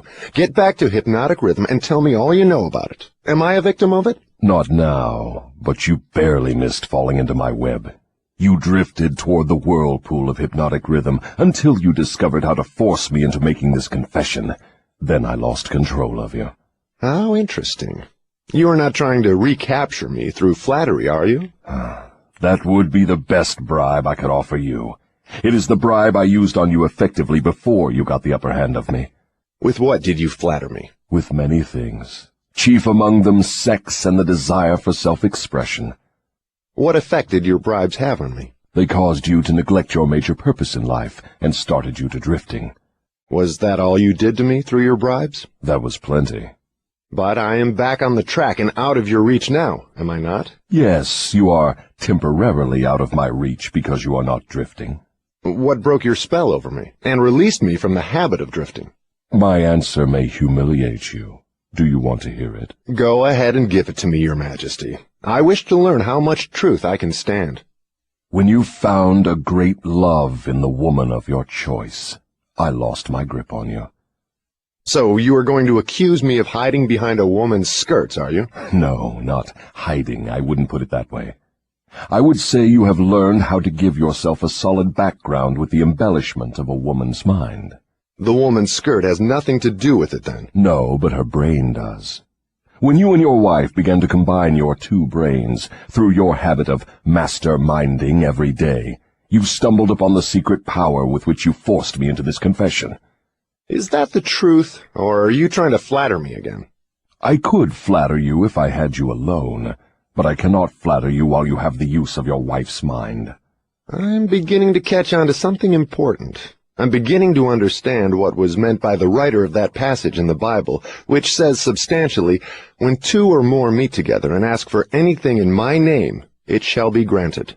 It is true, then, that two minds are better than one. It is not only true, it is necessary before anyone can continuously contact the great storehouse of infinite intelligence, wherein is stored all that is, all that ever was, and all that can ever be. Is there such a storehouse? If there had not been, you would not, could not, now be humiliating me with this silly forced confession. Isn't it dangerous to give this sort of information to the world? Sure, it is dangerous to me. If I were you, I would not give it out. Let us get back now to the technique through which you fasten on your victims the habit of drifting. What is the very first step a drifter must take to break the habit? A burning desire to break it. You, of course, know that no one can be hypnotized by another person without his willingness to be hypnotized. Neither can nature place one under the spell of hypnotic rhythm without his willingness to be hypnotized. The willingness may assume the form of indifference toward life generally, lack of ambition, fear, lack of definiteness of purpose, and many other forms. Nature does not need one's consent in order to place him under the spell of hypnotic rhythm. It needs only to find him off guard, through any form of neglect to use his own mind. Remember this. Whatever you have, you use it or you lose it. All successful attempts to break the habit of drifting must be done before nature makes the habit permanent through hypnotic rhythm. As I understand you, hypnotic rhythm is a natural law through which nature fixes the vibration of all environments. Is that true? Yes. Nature uses hypnotic rhythm to make one's dominating thoughts and one's thought habits permanent. That is why poverty is a disease. Nature makes it so by fixing permanently the thought habits of all who accept poverty as an unavoidable circumstance. Through this same law of hypnotic rhythm, nature will also fix permanently positive thoughts of opulence and prosperity. Perhaps you will better understand the working principle of hypnotic rhythm if I tell you its nature is to fix permanently all habits, whether they are mental or physical. If your mind fears poverty, your mind will attract poverty. If your mind demands opulence and expects it, your mind will attract the physical and financial equivalents of opulence. This is in accordance with an immutable law of nature. Did the writer of that sentence in the Bible, "Whatsoever a man soweth, that shall he also reap," have in mind this law of nature? He could have nothing else in mind. The statement is true. You can see evidence of its truth in all human relationships. And that is why the man who forms the habit of drifting through life must accept whatever life hands him. Is that correct? That is absolutely correct. Life pays the drifter its own price on its own terms. The non-drifter makes life pay on his own terms. Doesn't the question of morals enter into what one gets from life? To be sure, but only for the reason that one's morals have an influence on one's thoughts. No one can collect what he wants from life merely by being good, if that is what you want to know. No, I guess not. I see what you mean. We are all where we are and what we are because of our own deeds. No, not exactly. You are where you are and what you are because of your thoughts and your deeds. Then there is no such reality as luck, is there? Emphatically no. Circumstances which people do not understand are classified under the heading of luck. Back of every reality is a cause. Often the cause is so far removed from the effect that the circumstance can be explained only by attributing it to the operation of luck. Nature knows no such law as luck. It is a man-made hypothesis with which he explains away things he does not understand. The terms luck and miracle are twin sisters. Neither of them has any real existence except in the imaginations of people. Both are used to explain that which people do not understand. Remember this. Everything having a real existence is capable of proof. Keep this one truth in mind, and you will become a sounder thinker. Which is more important, one's thoughts or one's deeds? All deeds follow thoughts. There can be no deeds without their having first been patterned in thought. Moreover, all thoughts have a tendency to clothe themselves in their physical counterpart. One's dominating thoughts, that is, the thoughts one mixes with the emotions, desire, hope, faith, fear, hate, greed, enthusiasm, not only have a tendency to clothe themselves in their physical equivalent, but they are bound to do so. That reminds me to ask you to tell me more about yourself. Where, in addition to the minds of people, do you dwell and operate? I operate wherever there is something I can control and appropriate. I have already told you I am the negative portion of the electron of matter. I am the explosion in lightning. I am the pain in disease and physical suffering. I am the unseen general in warfare. I am the unknown commissioner of poverty and famine. I am the executioner extraordinary at death. I am the inspirer of lust after the flesh. I am the creator of jealousy and envy and greed. I am the instigator of fear. I am the genius who converts the achievements of men of science into instruments of death. I am the destroyer of harmony in all manner of human relationships. I am the antithesis of justice. I am the driving force in all immorality. I am the stalemate of all good. I am anxiety, suspense, superstition, and insanity. I am the destroyer of hope and faith. I am the inspirer of destructive gossip and scandal. I am the discourager of free and independent thought. In brief, I am the creator of all forms of human misery, the instigator of discouragement and disappointment. And you do not call that cold and cruel? I call that definite and dependable. The world depression broke up the habits of men everywhere and redistributed the sources of opportunity in all walks of life on an unprecedented scale.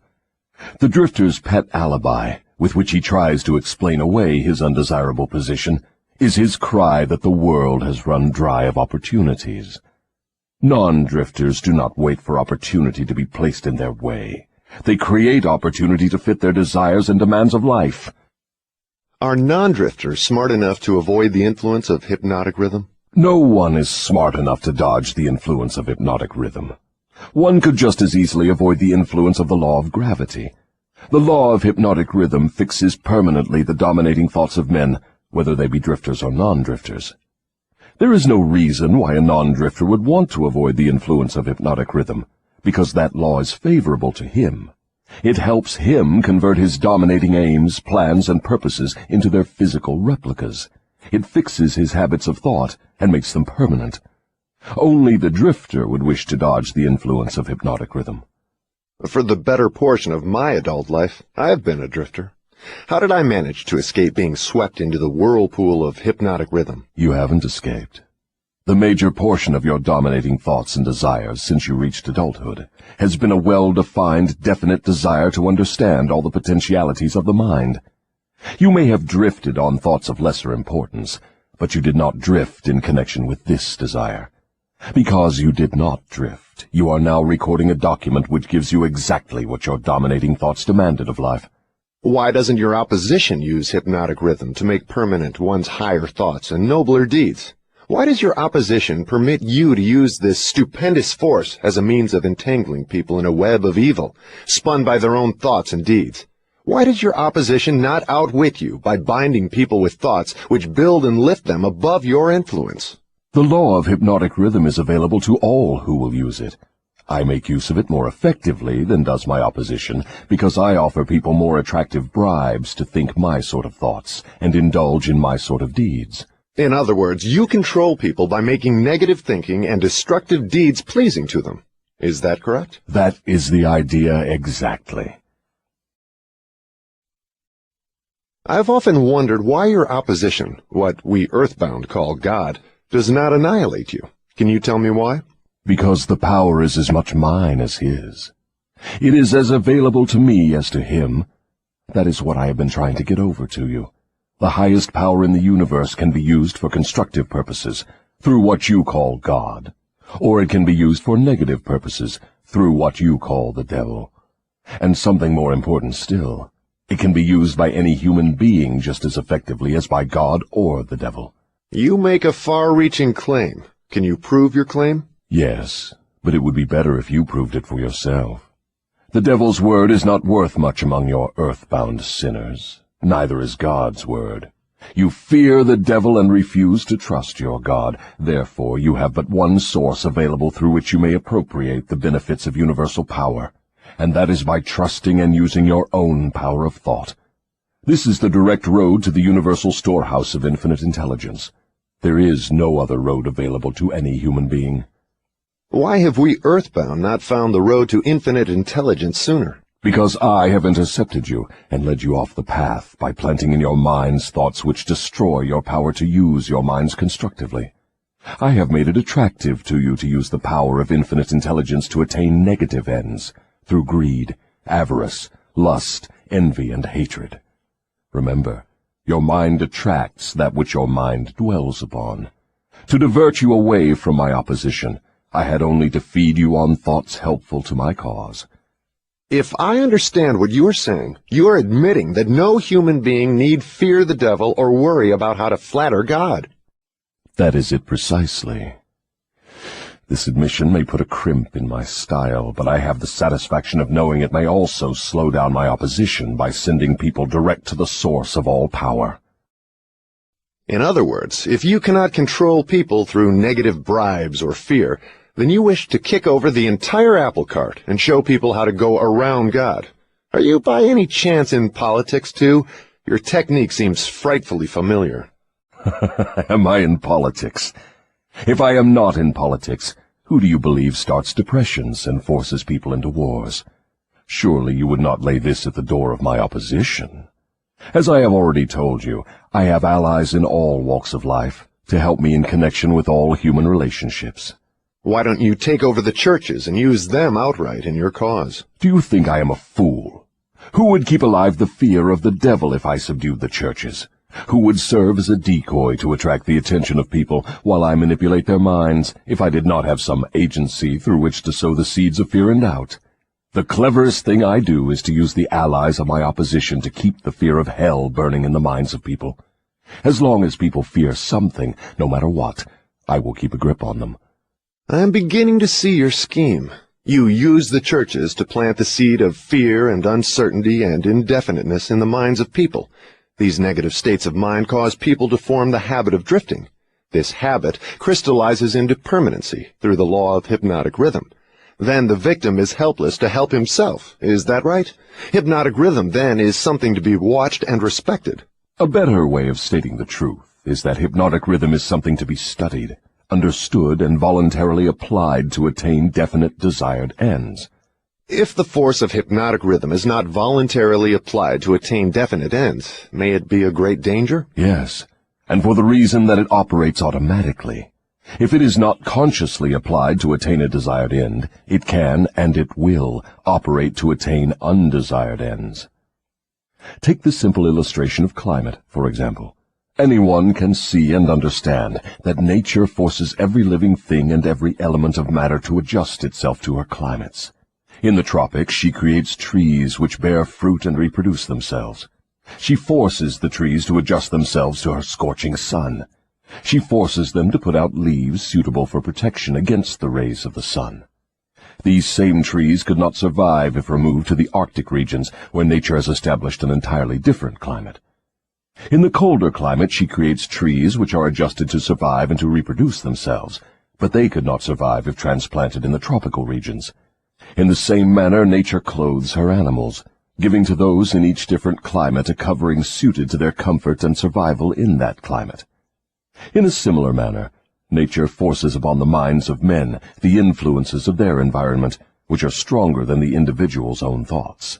Children are forced to take on the nature of all influences of those around them, unless their own thoughts are stronger than the influences. Nature sets up a definite rhythm for every environment, and everything within the range of that rhythm is forced to conform to it. Man alone has the power to establish his own rhythm of thought, providing he exercises this privilege before hypnotic rhythm has forced upon him the influences of his environment. Every home, every place of business, every town and village, and every street and community center has its own definite, discernible rhythm. If you wish to know what a difference there is in the rhythms of streets, take a walk up Fifth Avenue in New York, and then down a street in the slums. All forms of rhythm become permanent with time. Does each individual have his own rhythm of thought? Yes, that is precisely the major difference between individuals. The person who thinks in terms of power, success, opulence, sets up a rhythm which attracts these desirable possessions. The person who thinks in terms of misery, failure, defeat, discouragement, and poverty attracts these undesirable influences. This explains why both success and failure are the result of habit. Habit establishes one's rhythm of thought, and that rhythm attracts the object of one's dominating thoughts. Hypnotic rhythm is something resembling a magnet which attracts things for which it has a magnetic affinity. Is that correct? Yes, that is correct. That is why the poverty-stricken herd themselves into the same communities. It explains that old saying, misery loves company. It also explains why people who begin to succeed in any undertaking find that success multiplies with less effort as time goes on. All successful people use hypnotic rhythm, either consciously or unconsciously, by expecting and demanding success. The demand becomes a habit, hypnotic rhythm takes over the habit, and the law of harmonious attraction translates it into its physical equivalent. In other words, if I know what I want from life, demand it, and back my demand by a willingness to pay life's price for what I want, and refuse to accept any substitutes, the law of hypnotic rhythm takes over my desire and helps, by natural and logical means, to transmute it into its physical counterpart. Is that true? That describes the way the law works.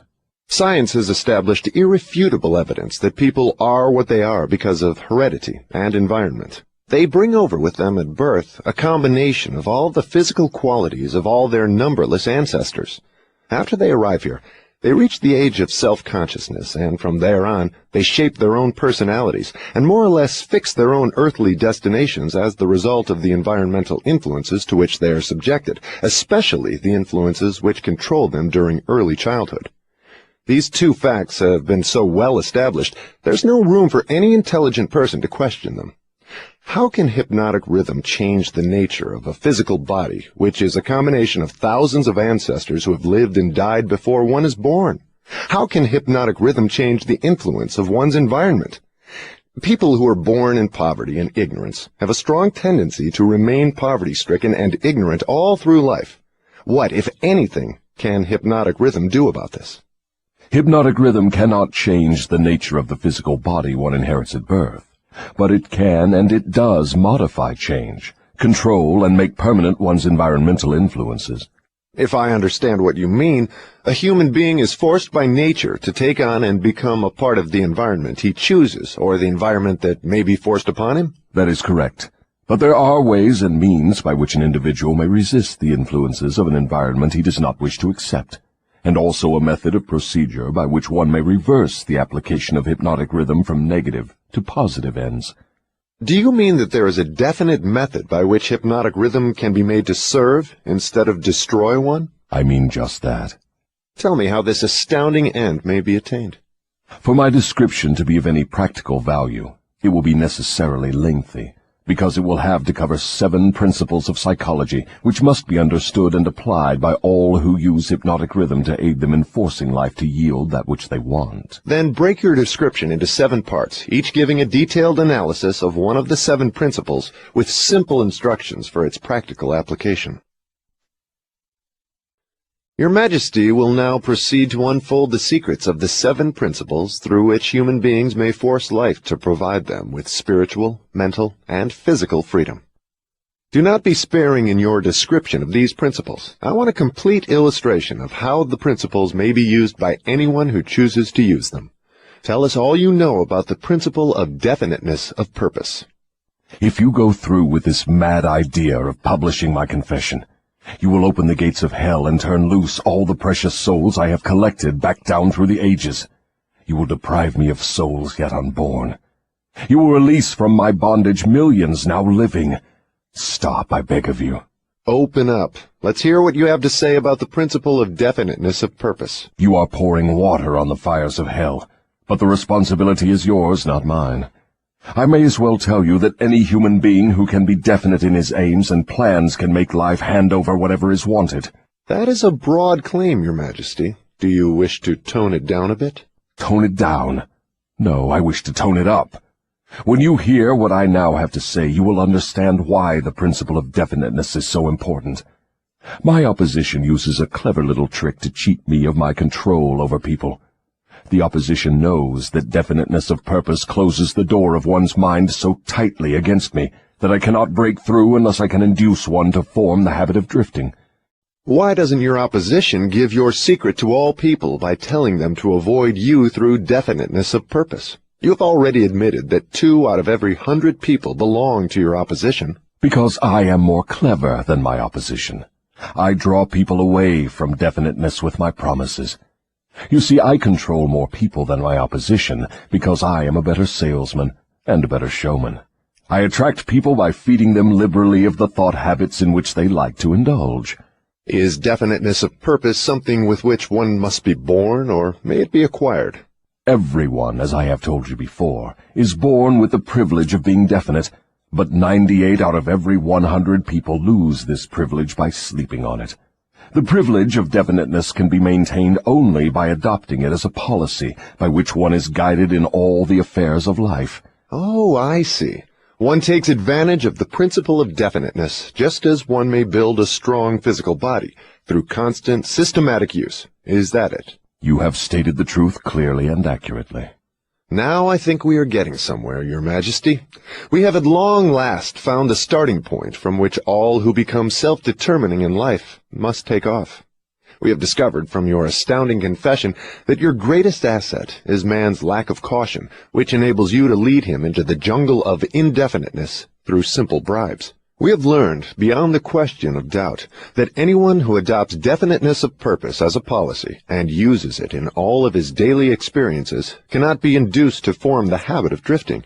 Without the aid of the drifting habit, you are powerless to attract people through promises. Is this correct? I couldn't have stated the truth more clearly myself. Go ahead now and describe how people neglect their privilege of being free and self-determining through indefiniteness and drifting. I have already made brief reference to this principle, but I will now go into more minute details as to how the principle works. I shall have to begin at the time of birth. When a child is born, it brings with it nothing but a physical body representing the evolutionary results of millions of years of ancestry. Its mind is a total blank. When the child reaches the age of consciousness and begins to recognize the objects of its surroundings, it begins also to imitate others. Imitation becomes a fixed habit. Naturally, the child imitates, first of all, its parents. Then it begins to imitate its other relatives and daily associates, including its religious instructors and school teachers. The imitation extends not merely to physical expression, but also to thought expression. If a child's parents fear me and express that fear within range of the child's hearing, the child picks up the fear through the habit of imitation and stores it away as part of its subconscious stock of beliefs. If the child's religious instructor expresses any form of fear of me, and they all do in one form or another, that fear is added to the similar fear passed to the child by its parents, and the two forms of negative limitation are stored away in the subconscious mind to be drawn upon and used by me later in life. In a similar way, the child learns by imitation to limit its power of thought by filling its mind with envy, hatred, greed, lust, revenge, and all the other negative impulses of thought which destroy all possibility of definiteness. Meanwhile, I move in and induce the child to drift until I bind its mind through hypnotic rhythm. Am I to understand from your remarks that you have to gain control of people while they are very young, or lose your opportunity at them altogether? I prefer to claim them before they come into possession of their own minds. Once any person learns the power of his own thoughts, he becomes positive and difficult to subdue. As a matter of fact, I cannot control any human being who discovers and uses the principle of definiteness. Is the habit of definiteness a permanent protection against your control? No, not by any means. Definiteness closes the door of one's mind to me only as long as that person follows the principle as a matter of policy. Once any person hesitates, procrastinates, or becomes indefinite about anything, he is just one step removed from my control. What has definiteness to do with one's material circumstances? I want to know if one may acquire power through definiteness of purpose without inviting destruction through the law of compensation. Your question limits my illustrations because there are so few people in the world who understand, and there have been so few in the past who understood, how to use definiteness of purpose without attracting to themselves the negative application of the law of compensation. Here you are forcing me to disclose one of my most prized tricks. I am bound to tell you that I eventually reclaim for my cause all who escape me temporarily through definiteness of purpose. The reclamation is made by filling the mind with greed for power and the love of egotistical expression, until the individual falls into the habit of violating the rights of others. Then I step in with the law of compensation and reclaim my victim. So I see from your admission that definiteness of purpose may be dangerous in proportion to its possibility as a power. Is that true? Yes. And what is more important, Every principle of good carries with it the seed of an equivalent danger. That is hard to believe. What danger, for example, can there be in the habit of love of truth? The danger lies in the word habit. All habits, save only that of the love of definiteness of purpose, may lead to the habit of drifting.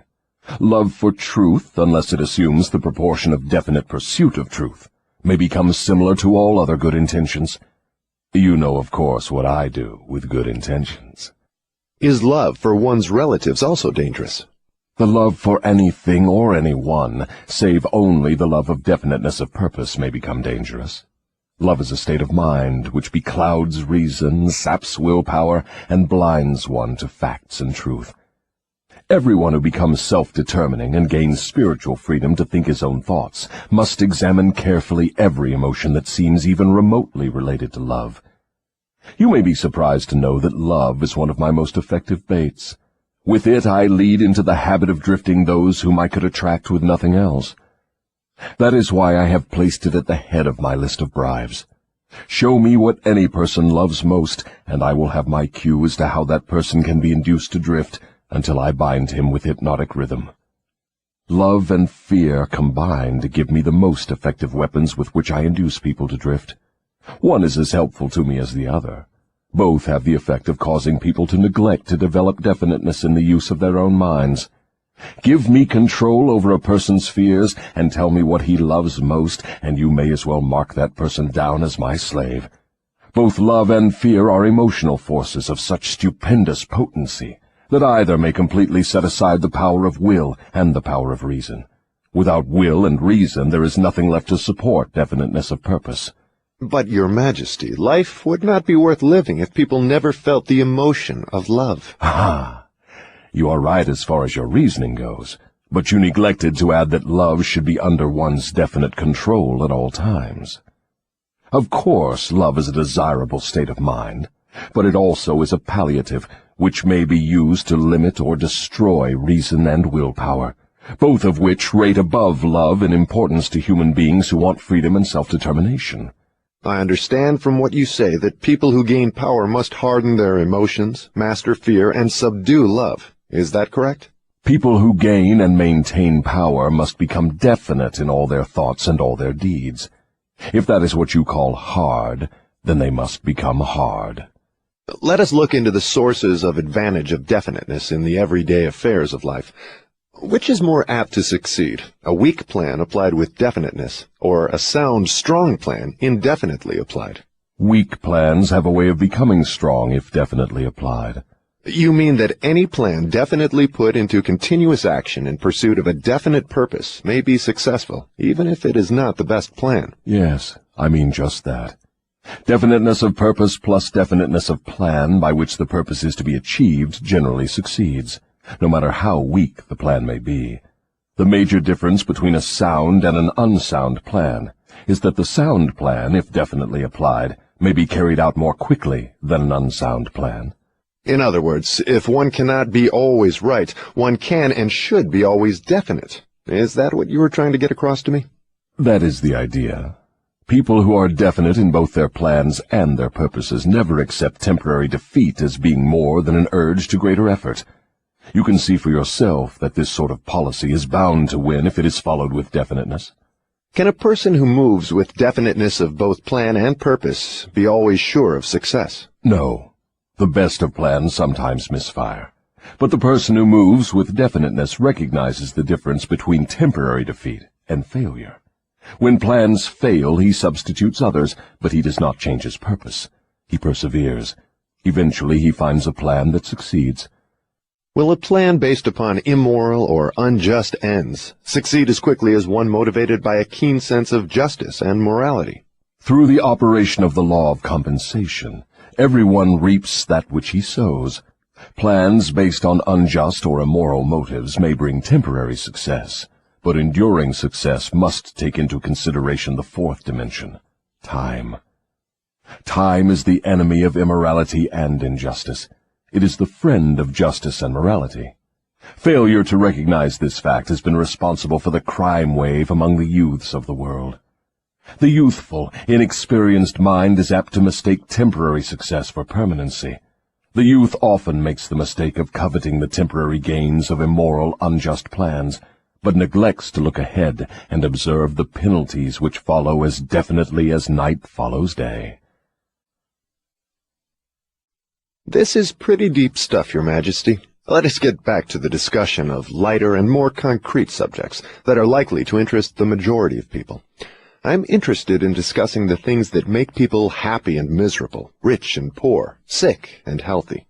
In brief, I'm interested in everything that can be used by human beings to make life pay satisfactory dividends in return for the effort that one puts into the business of living. Very well, let us be definite. You have my idea. Your Majesty has a tendency to stray off into abstract details which most people can neither understand nor use in the solution of their problems. Could that, by any chance, be a definite plan of yours to answer my questions with indefinite answers?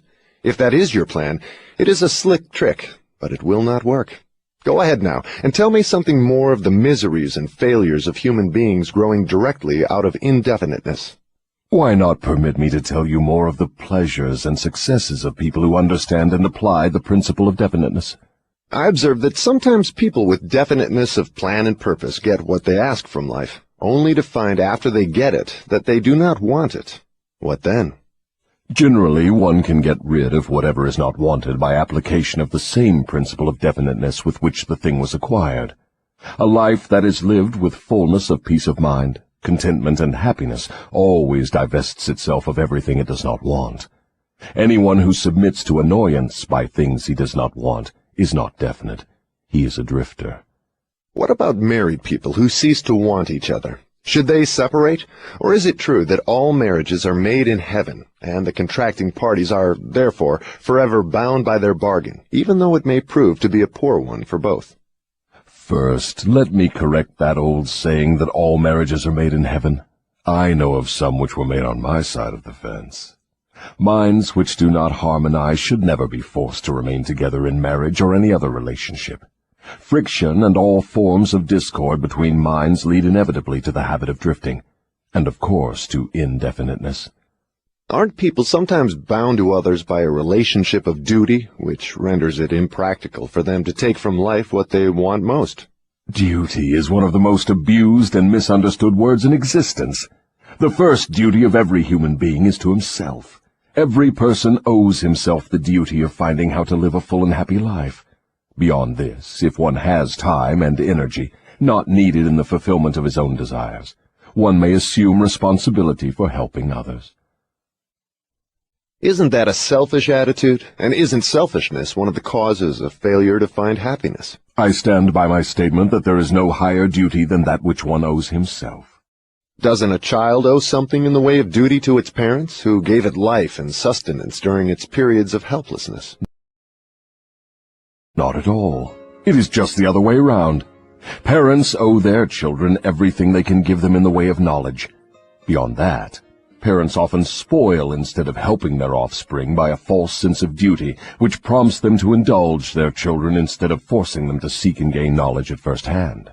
I see what you mean. Your theory is that too much help thrust upon the youth encourages him to drift and become indefinite in all things. You believe that necessity is a teacher of great sagacity, that defeat carries with it an equivalent virtue, that unearned gifts of every nature may become a curse instead of a blessing. Is that correct? You have stated my philosophy perfectly. My belief is not theory, it is fact.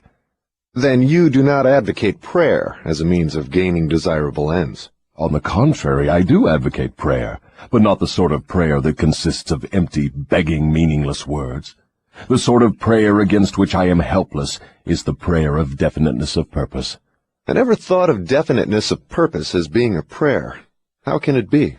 Definiteness is in effect the only sort of prayer upon which one can rely. It places one in the way of using hypnotic rhythm to attain definite ends, by the mere act of appropriating it from the great universal storehouse of infinite intelligence.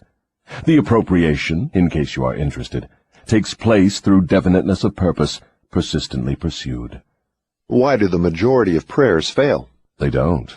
All prayers bring that for which one prays. But you just said that definiteness of purpose is the only sort of prayer upon which one can rely. Now you say that all prayers bring results. What do you mean? There is nothing inconsistent about it. The majority of people who pray go to prayer only after everything else fails them.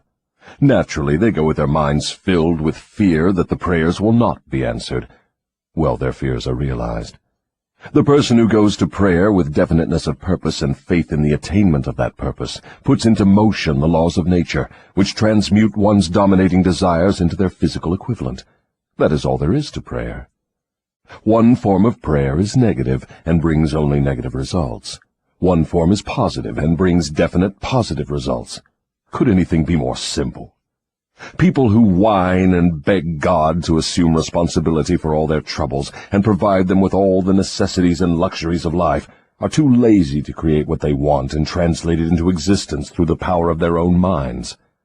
When you hear a person praying for something that he should procure through his own efforts, you may be sure you are listening to a drifter. Infinite intelligence favors only those who understand and adapt themselves to her laws. She makes no discrimination because of fine character or pleasing personality. These things help people negotiate their way through life more harmoniously with one another. But the source from which prayer is answered is not impressed by fine feathers. Nature's law is, know what you want, adapt yourself to my laws, and you shall have it. Does that harmonize with the teachings of Christ? Perfectly. Also, it harmonizes with the teachings of all truly great philosophers. Is your theory of definiteness in harmony with the philosophy of men of science? Definiteness is the major difference between a scientist and a drifter. Through the principle of definiteness of purpose and plan, the scientist forces nature to hand over her most profound secrets. It was through this principle that Edison uncovered the secret of the talking machine, the incandescent electric light, and scores of other benefits for mankind. Then I understand that definiteness is the first requisite for success in all earthly undertakings. Is that right? Exactly. Anything which teaches people to examine facts and coordinate them into definite plans through accurate thinking is hard on my profession.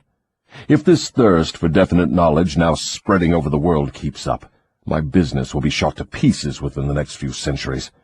I thrive on ignorance, superstition, intolerance, and fear. But I cannot stand up under definite knowledge properly organized into definite plans in the minds of people who think for themselves. Why don't you take over omnipotence and manage the whole works in your own way? You might as well ask why the negative portion of the electron doesn't take over the positive portion and run the entire works. The answer is that both the positive and the negative charges of energy are necessary to the existence of the electron. One is balanced equally against the other, stalemated as it were. So it is with what you call omnipotence and I. We represent the positive and the negative forces of the entire system of universes, and we are equally balanced one against the other.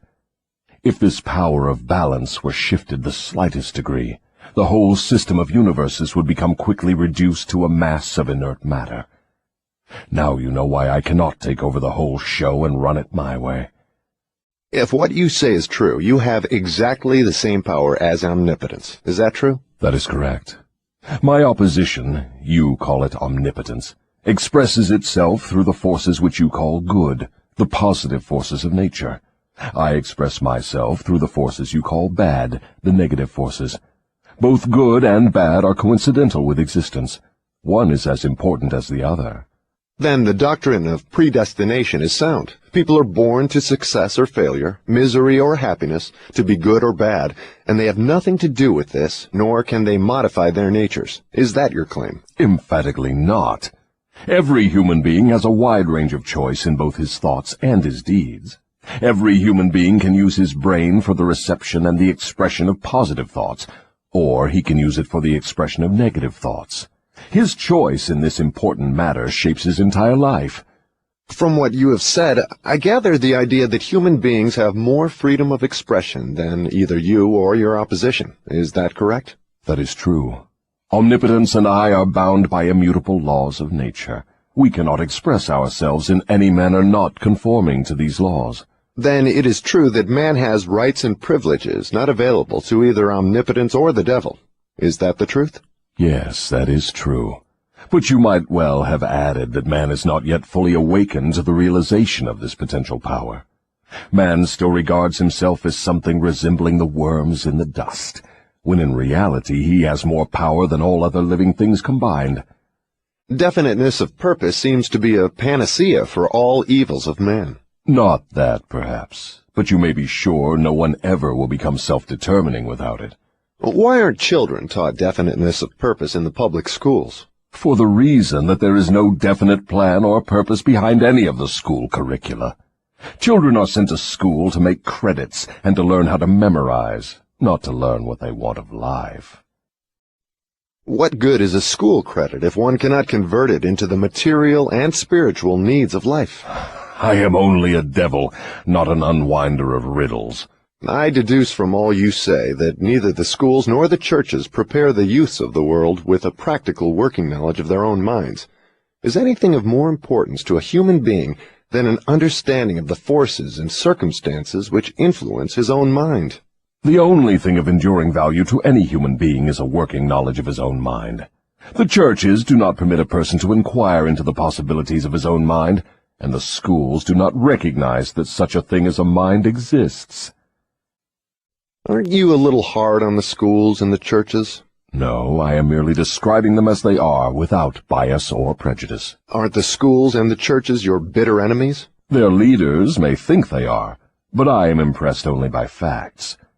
The truth is this, if you must know it. The churches are my most helpful allies, and the schools run the churches a close second. On what specific or general grounds do you make this claim? On the grounds that both the churches and the schools help me to convert people to the habit of drifting.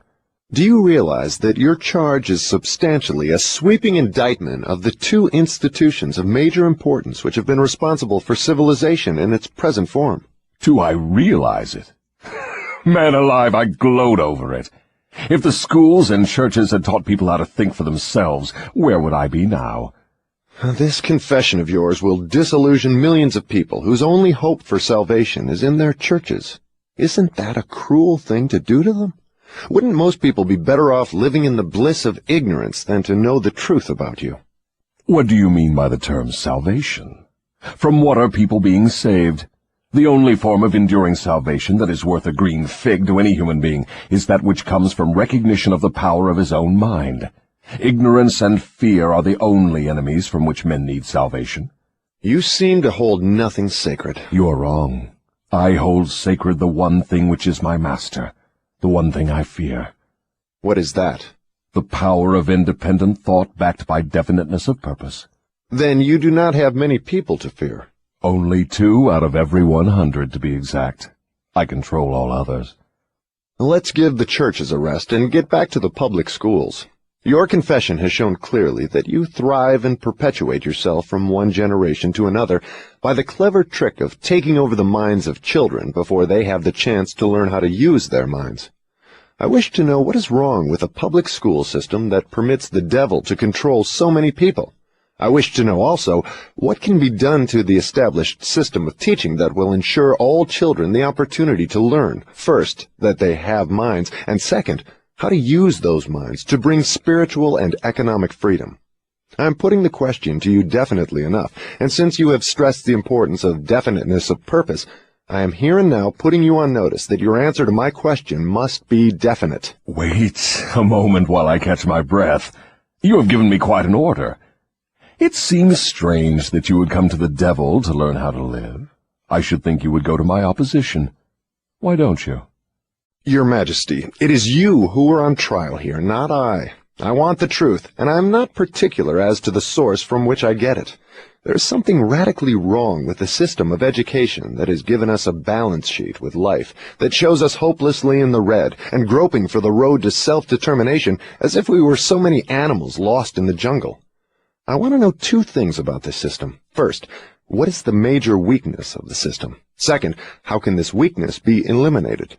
The floor is yours again. Please, stick to the question and stop trying to decoy me into the discussion of deep abstract subjects. That's definite, is it not? You leave me no choice but that of direct answer.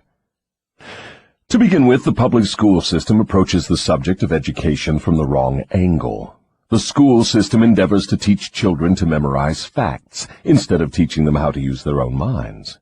Is that all that is wrong with the system? Oh no, that is only the beginning.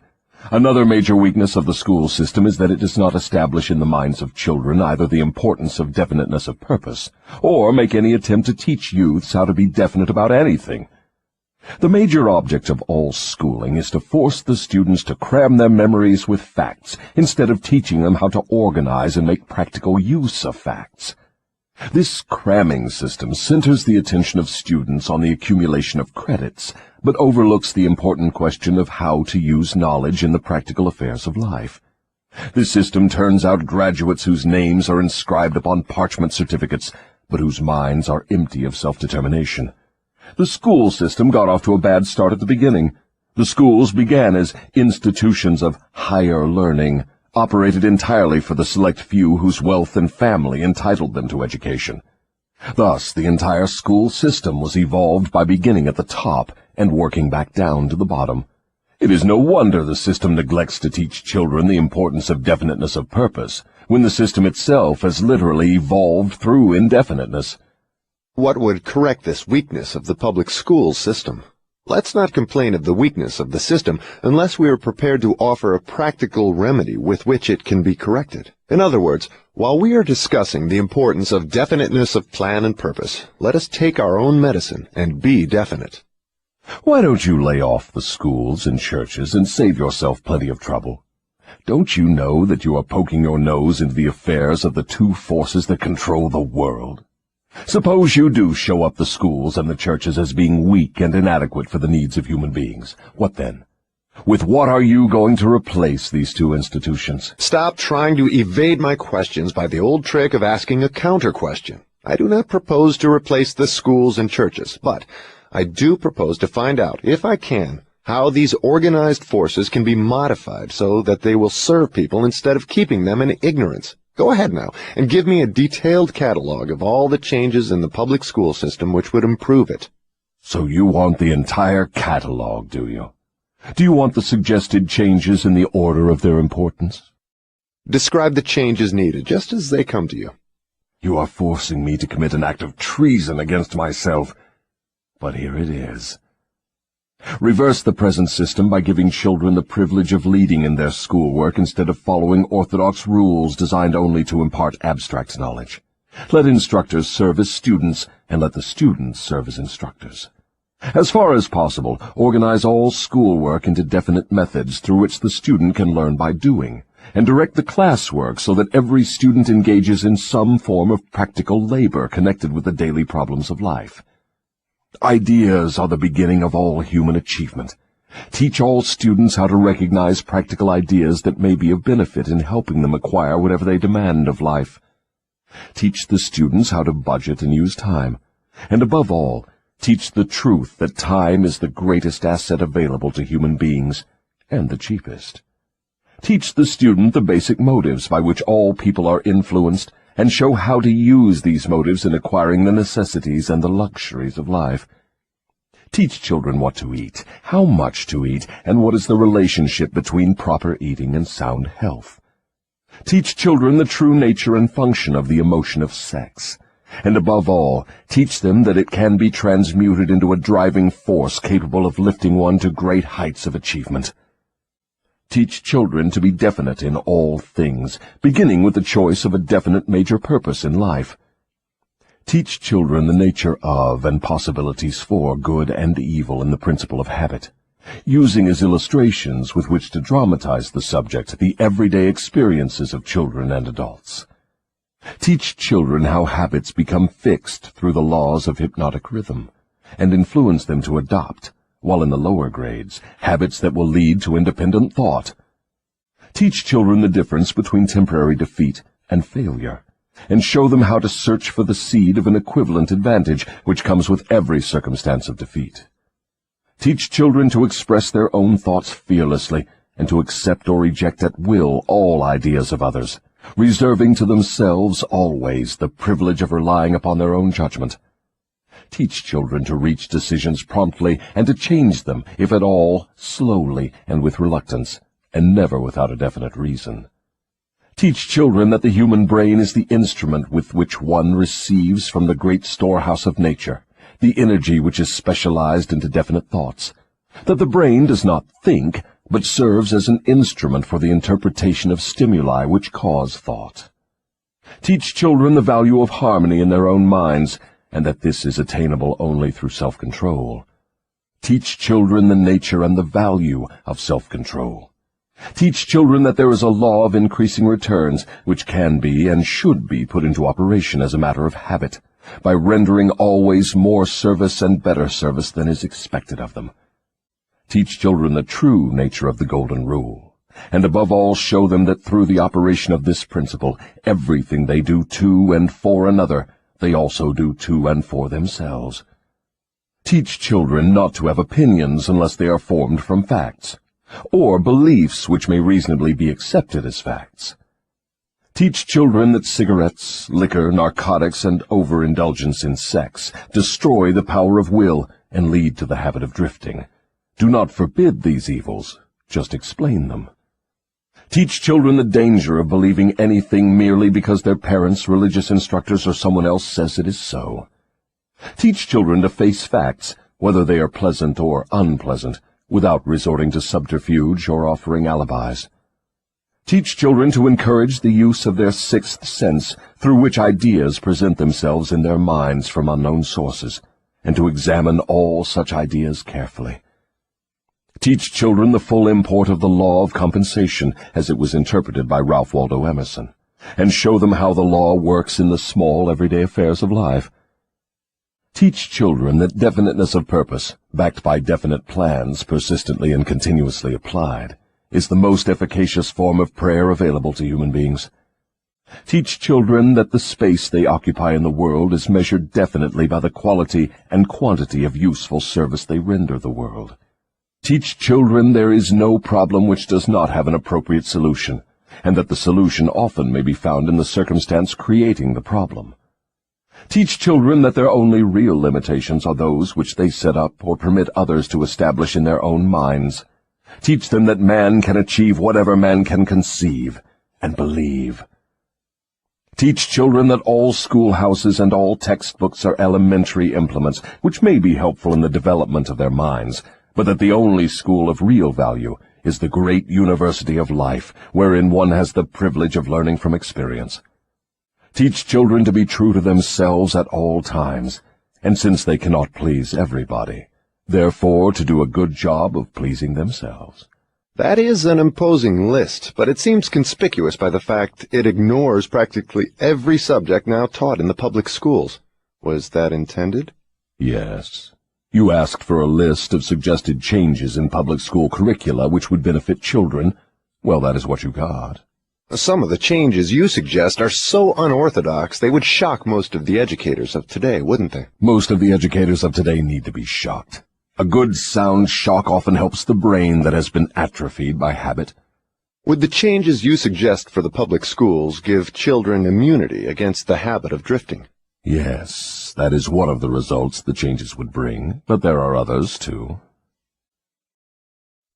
How could the suggested changes be forced into the public school system? You know, of course, it is as difficult to get a new idea into an educator's brain as it is to interest a religious leader in modifying religion so it will help people to get more from life. The quickest and surest way to force practical ideas into the public schools is to first introduce the ideas through private schools and establish such a demand for their use that public school officials will be compelled to employ them. Should any other changes be made in the public school system? Yes, many. Among other changes needed in all public school programs is the addition of a complete course of training in the psychology of harmonious negotiation between people.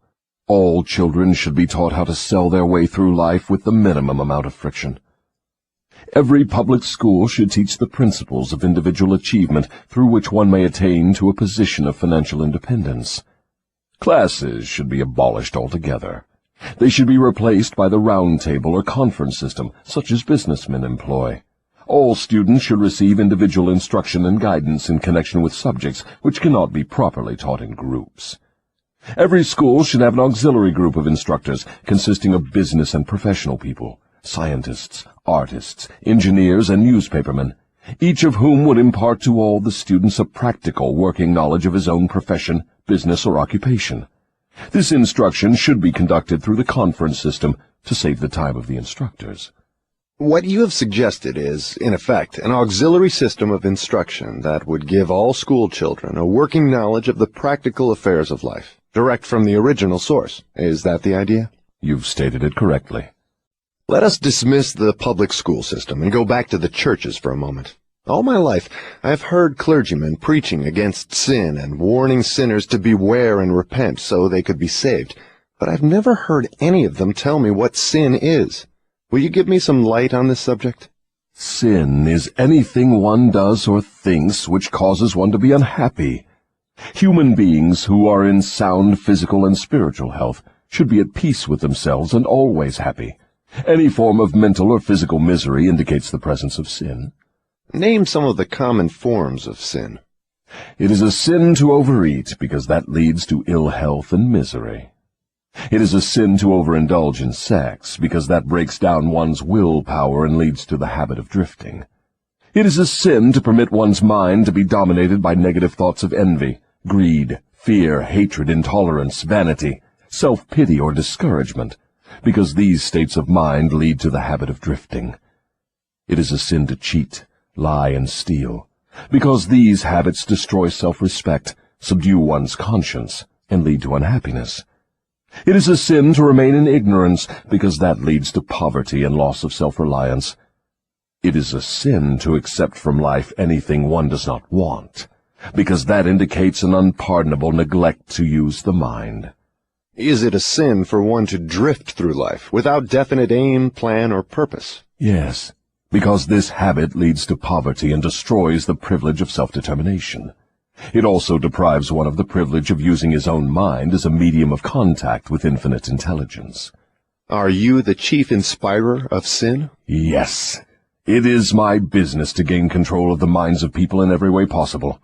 Can you control the mind of a person who commits no sin? I cannot, because that person never permits his mind to be dominated by any form of negative thought. I cannot enter the mind of one who never sins, let alone control it. What is the commonest and most destructive of all sins? Fear and ignorance.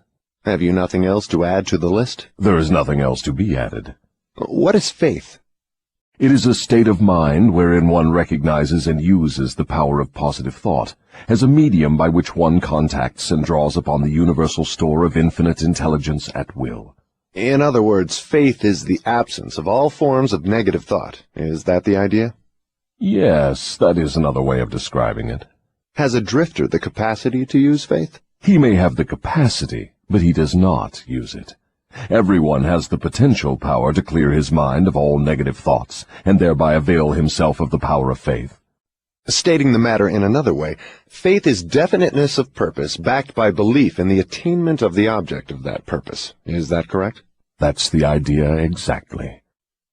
What preparation must one undergo before being able to move with definiteness of purpose at all times? One must gain mastery over self. This is the second of the 7 principles. The person who is not master of himself can never be master of others. Lack of self-mastery is, of itself, the most destructive form of indefiniteness. Where should one begin when making a start at control over self? By mastering the 3 appetites responsible for most of one's lack of self-discipline.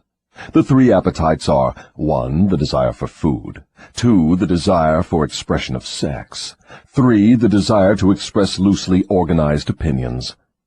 Does man have other appetites which need control? Yes, many of them. But these 3 are the ones which should be conquered first.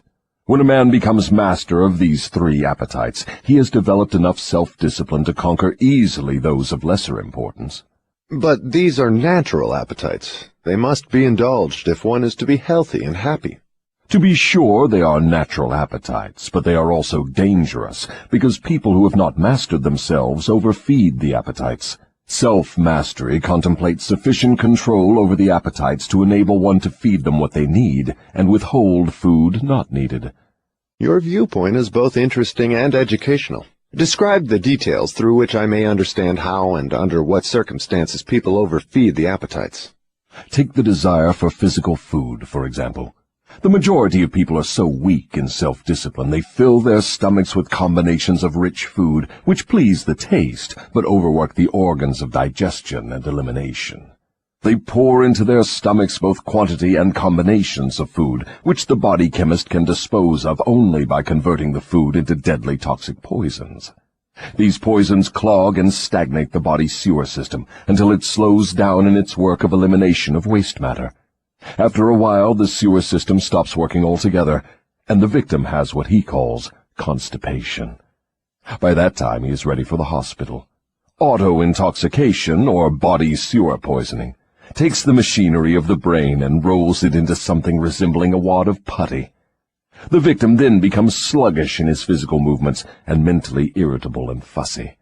If he could only take one good look at and one bad smell of his sewer system, he would be ashamed to look himself in the face. City sewers are not the pleasantest of places when they become overloaded or clogged, but they are clean and sweet compared with the intestinal sewer when it has been overloaded or clogged. This is not a pretty story to be associated with the pleasant and necessary act of eating, but that is where it belongs, because overeating and wrong food combinations are the evils which cause auto-intoxication. People who eat wisely and keep their body sewers clean handicap me, because a clean body sewer generally means a sound body and a brain that functions properly. Imagine, if your imagination can be stretched that far, how any human being could move with definiteness of purpose with his body sewer filled with enough poison to kill 100 people if it were injected into their bloodstream directly. And all this trouble is the result of lack of control over the physical appetite for food. Well, if you wish to be absolutely correct, you should say that improper eating is responsible for the majority of the ills of the body, and practically all headaches.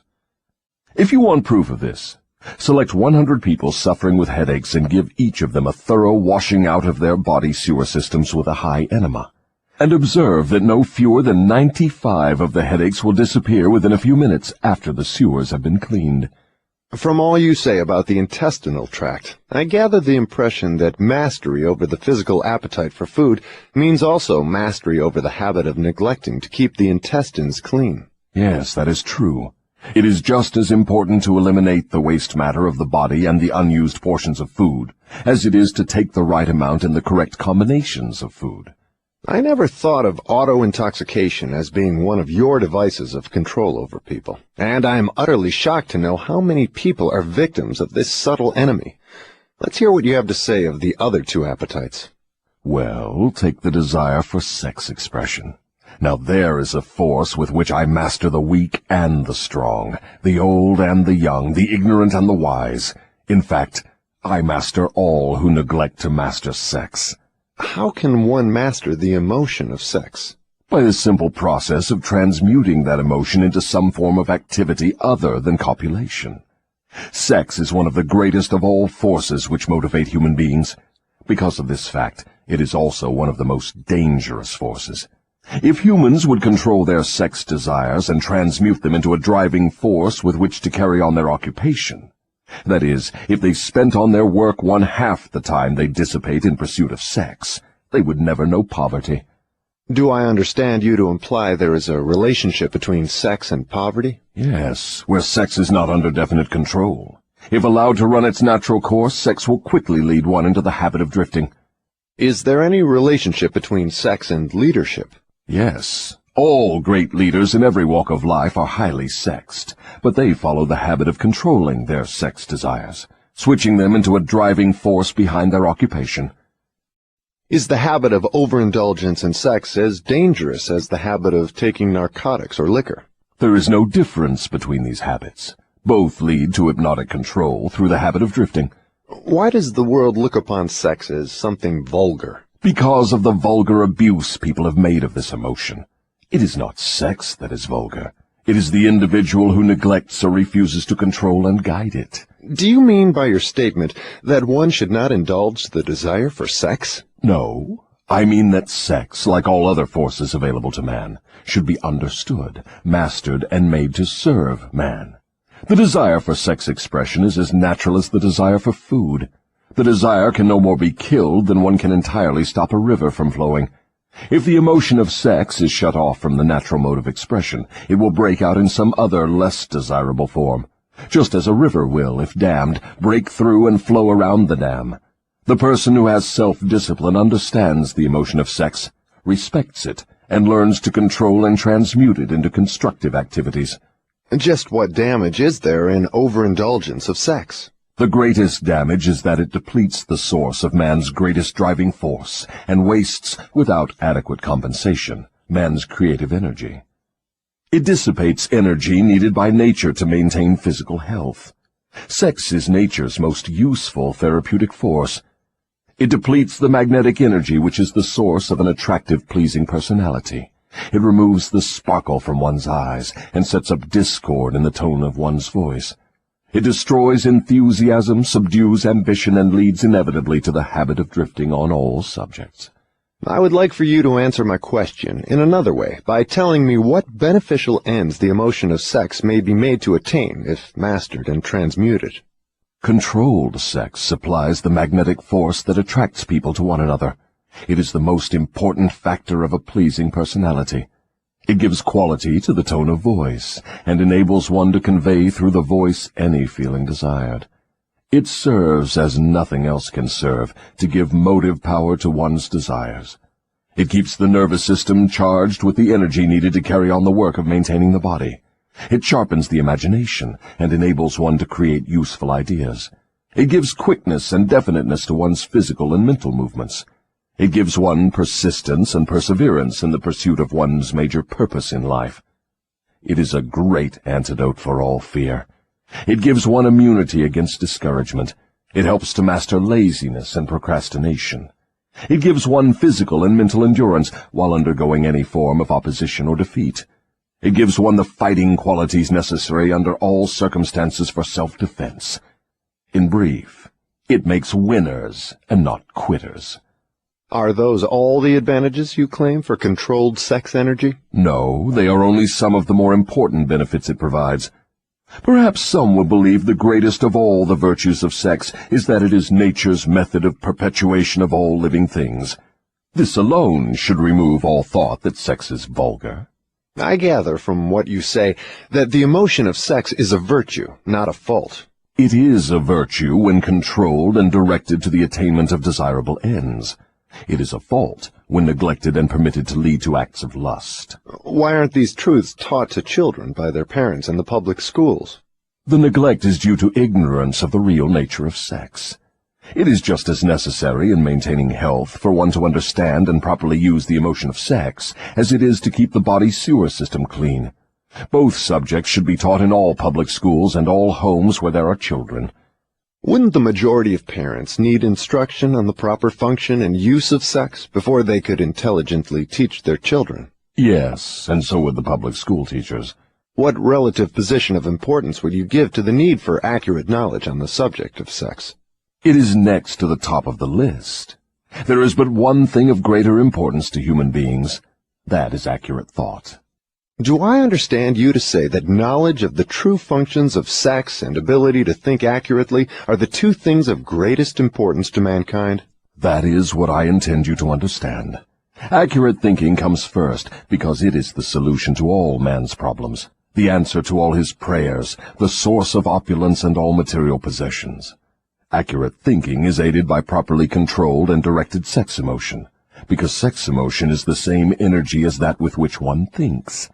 It begins with those who desire self-determination sufficiently to be willing to pay its price.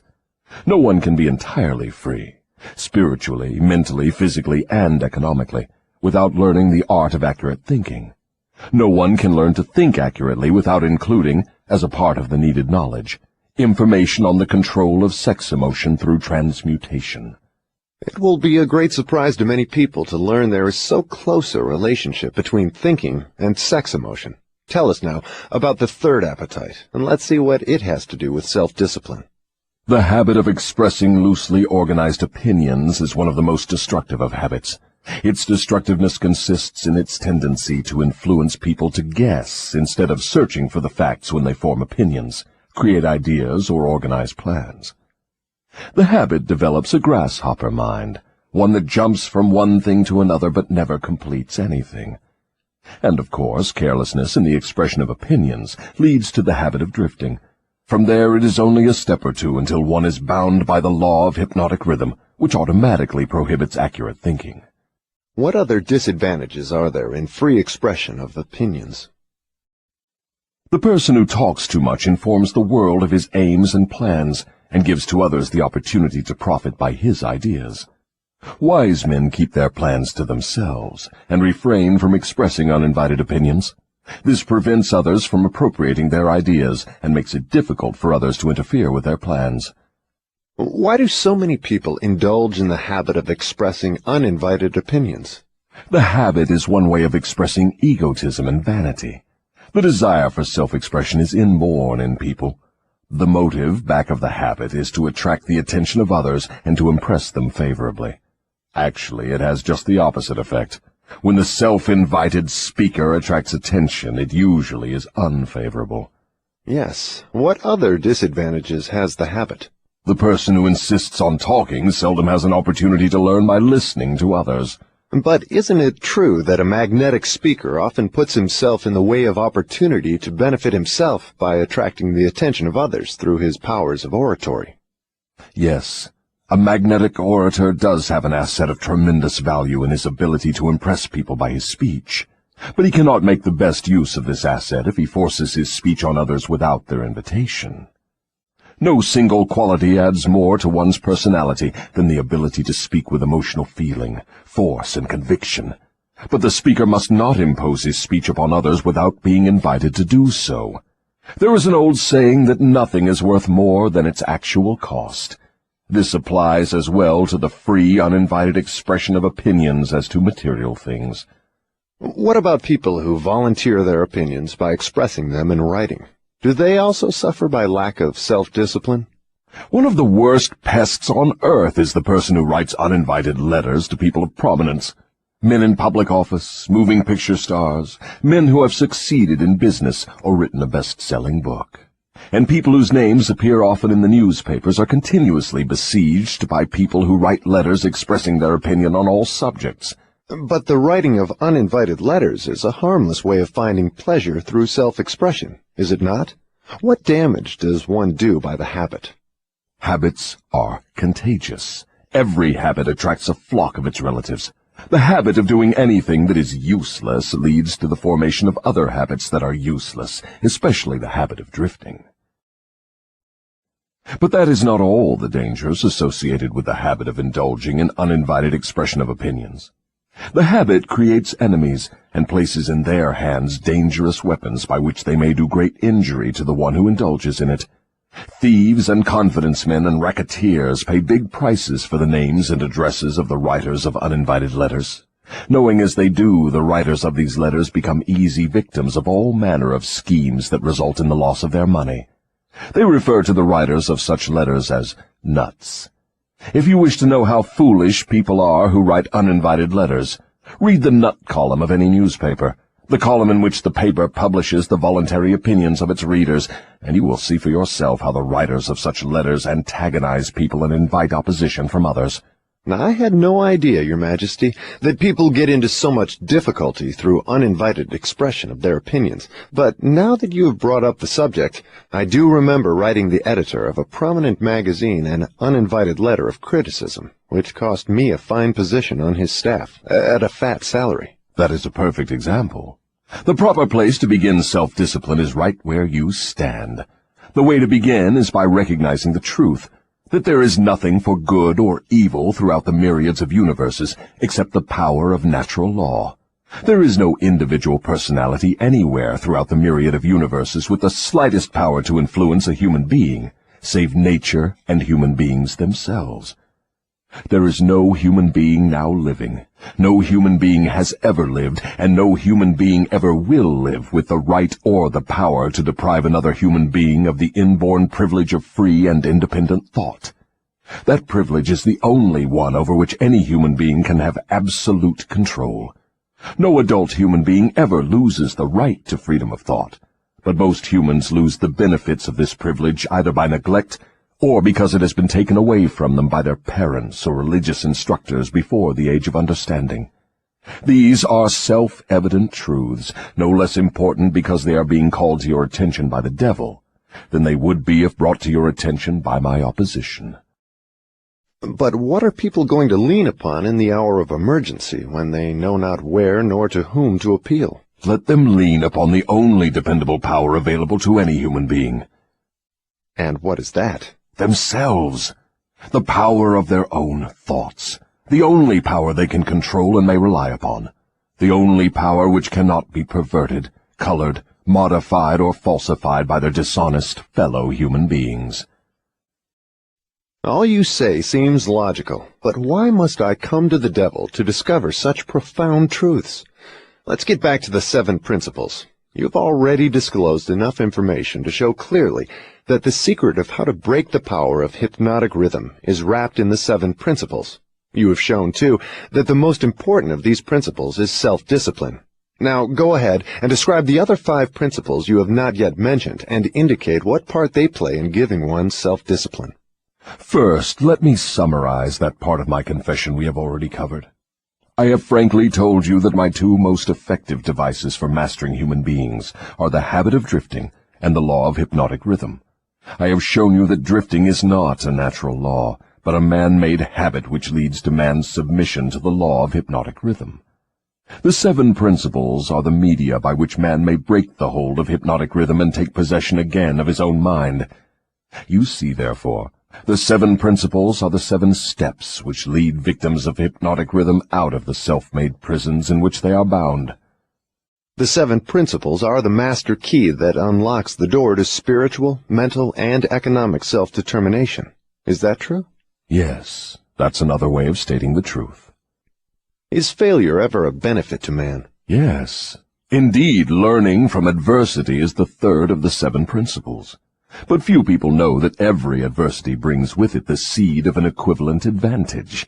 Still fewer people know the difference between temporary defeat and failure. If this knowledge were generally known, I would be deprived of one of my strongest weapons of control over human beings. But I understood you to say that failure is one of your greatest allies. I got the impression from your confession that failure causes people to lose ambition and quit trying, and then you take them over without opposition on their part. That is just the point. I take them over after they quit trying. If they knew the difference between temporary defeat and failure, they would not quit when they meet with opposition from life. If they knew that every form of defeat and all failures bring with them the seed of unborn opportunity, they would keep on fighting and win. Success usually is but one short step beyond the point where one quits fighting. Is that all one might learn from adversity, defeat, and failure? No, that is the least of what one might learn. I hate to tell you this, but failure often serves as a blessing in disguise because it breaks the grip of hypnotic rhythm and frees the mind for a fresh start. Now we are getting somewhere. So, you have confessed at long last that even nature's law of hypnotic rhythm can be and often is annulled by nature herself. Is that correct? No, that is not stating the matter accurately. Nature never reverses any of her natural laws. Nature does not take away a human being's freedom of thought through hypnotic rhythm. The individual gives up his freedom by abuse of this law.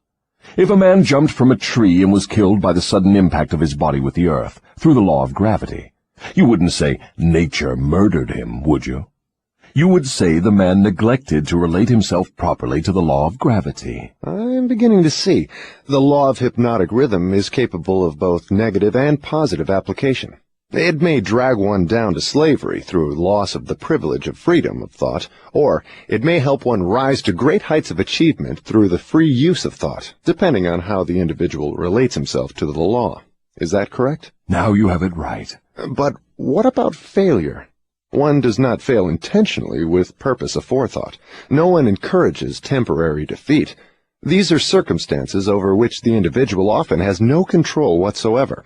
How, then, can it be said that nature does not take away one's freedom of thought when failure destroys ambition, willpower, and the self-confidence essential to make a fresh start? Failure is a man-made circumstance. It is never real until it has been accepted by man as permanent. Stating it another way, failure is a state of mind. Therefore, it is something an individual can control until he neglects to exercise this privilege. Nature does not force people to fail, But nature does impose her law of hypnotic rhythm upon all minds, and through this law gives permanency to the thoughts which dominate those minds. In other words, failure thoughts are taken over by the law of hypnotic rhythm and made permanent if the individual accepts any circumstances as being permanent failure. That same law just as readily takes over and makes permanent thoughts of success. What part, then, does failure play in helping an individual break the grip of hypnotic rhythm after that law has been fastened upon his mind? Failure brings a climax in which one has the privilege of clearing his mind of fear and making a new start in another direction. Failure proves conclusively that something is wrong with one's aims or the plans by which the object of these aims is sought. Failure is the dead end of the habit path one has been following, and when it is reached it forces one to leave that path and take up another, thereby creating a new rhythm. But failure does more than this. It gives an individual an opportunity to test himself, wherein he may learn how much willpower he possesses. Failure also forces people to learn many truths they would never discover without it. Failure often leads an individual to an understanding of the power of self-discipline, without which no one could turn back after having once been the victim of hypnotic rhythm. Study the lives of all people who achieve outstanding success in any calling, and observe with profit that their success is usually in exact ratio to their experiences of defeat before succeeding. Is this all you have to say of the advantages of failure? No, I have barely begun. If you want the real significance of adversity, failure, defeat, and all other experiences which break up a human being's habits and force him to form new habits, watch nature at her work. Nature uses illness to break the physical rhythm of the body when the cells and organs become improperly related.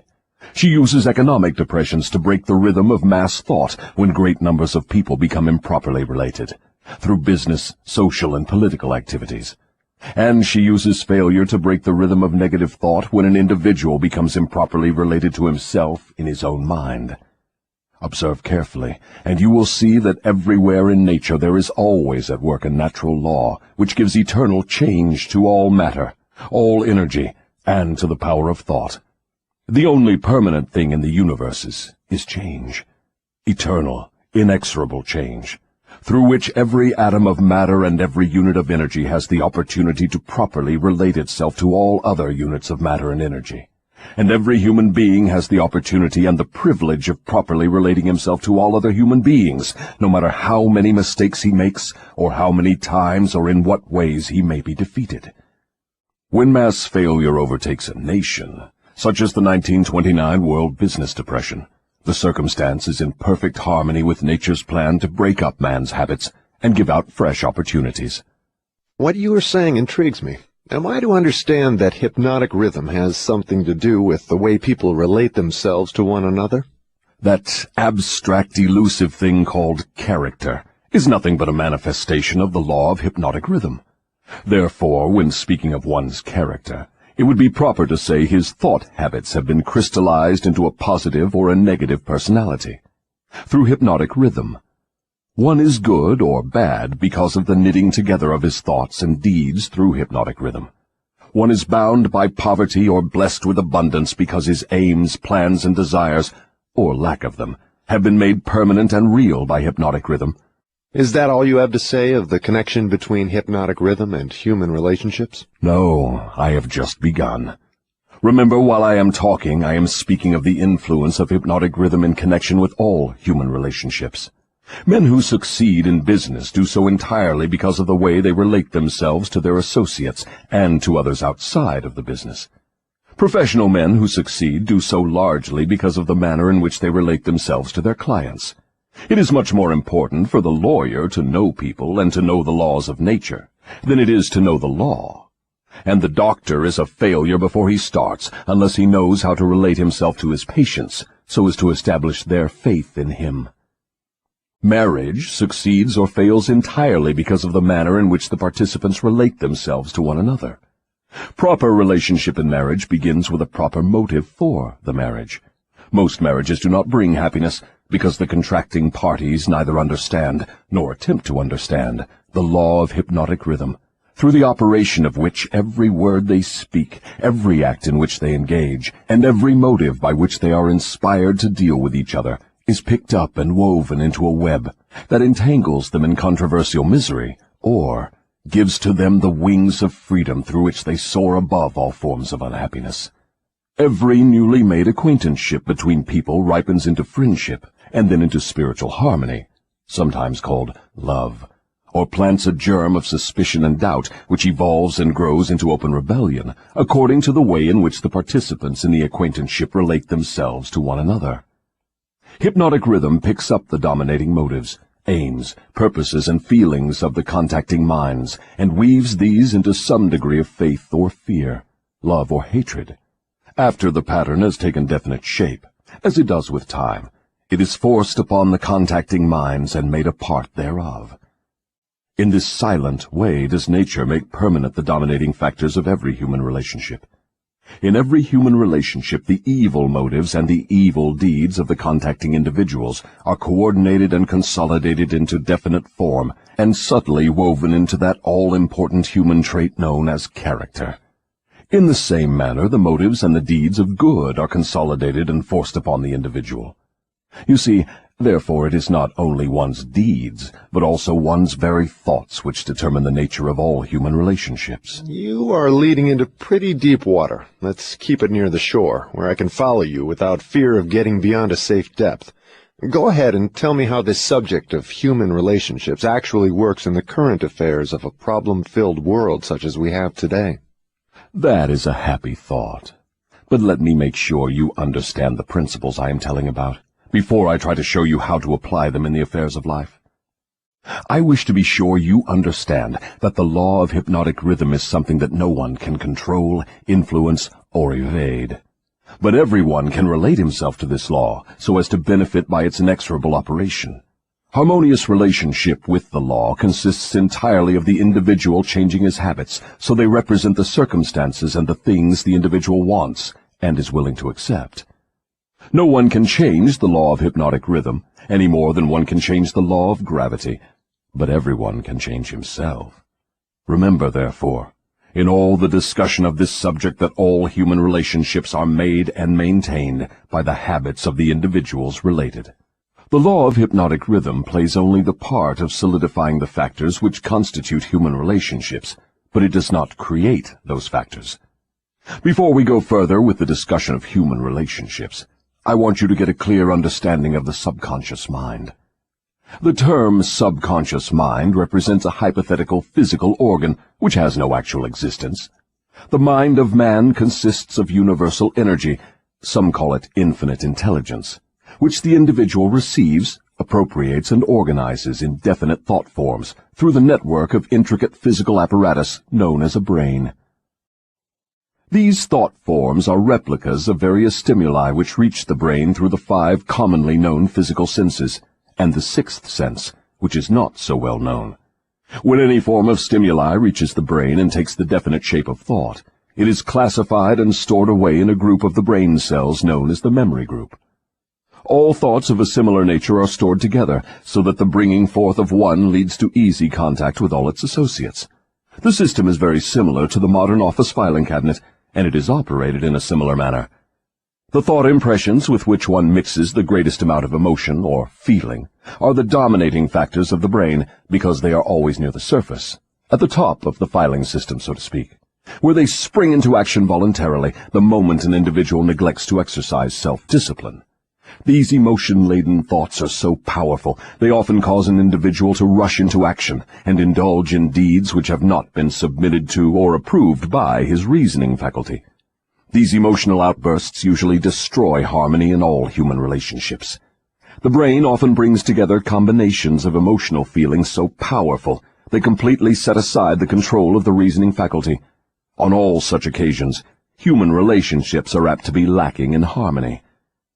Through the operation of the 6th sense, the brain of a human being may contact the filing cabinet of other brains and inspect at will whatever thought impressions are on file there. The condition under which one person may contact and inspect the filing cabinet of another person's brain is generally known as harmony. But you may better understand what is meant if I say brains attuned to the same rate of thought vibrations can easily and quickly exercise the privilege of entering and inspecting each other's filing cabinets of thoughts. In addition to receiving organized thoughts from the filing cabinets of other brains through the sixth sense, one can, through this same physical organ, contact and receive information from the universal storehouse known as infinite intelligence. All information reaching one's brain through the sixth sense comes from sources not easily isolated or traced. Therefore, this sort of information is generally believed to come from one's subconscious mind. The sixth sense is the organ of the brain through which one receives all information, all knowledge, all thought impressions which do not come through one or more of the 5 physical senses. Now that you understand how the mind operates, you will more easily understand how and why people come to grief through improper human relationships. You will also understand how human relationship may be made to yield riches in their highest form, riches in material, mental, and spiritual estates. Moreover, you will understand there can never be happiness except through understanding and application of the right principles of human relationships. You will understand, too, that no individual is an entity unto himself, that completeness of mind can be attained only by harmony of purpose and deed between 2 or more minds. You will understand why every human being should, of his own choice, become his brother's keeper in fact, as well as in theory. What you say may be true, but I still insist that you have me beyond safe depths of thought. Let us get back nearer to the shore, where I can wade in familiar water. We shall go out into the deeper water after we learn to swim well. We started out to discuss the subject of how to profit by adversity, but it seems we have drifted somewhat afield from that subject. We have detoured, but we have not drifted. The devil never drifts. The detour was necessary in order that you might be prepared to understand the most important part of this entire interview. We are now ready to get back to the discussion of the subject of adversity. Inasmuch as most adversities grow out of improper relationships between people, it seems important to understand how people may become properly related. Naturally, the question arises as to what is a proper relationship between people. The answer is that the proper relationship is one that brings to all connected with it, or affected by it, some form of benefit. What then is an improper relationship? Any relationship between people which damages anyone, or brings any form of misery or unhappiness to any of the individuals. How can improper relationships be corrected?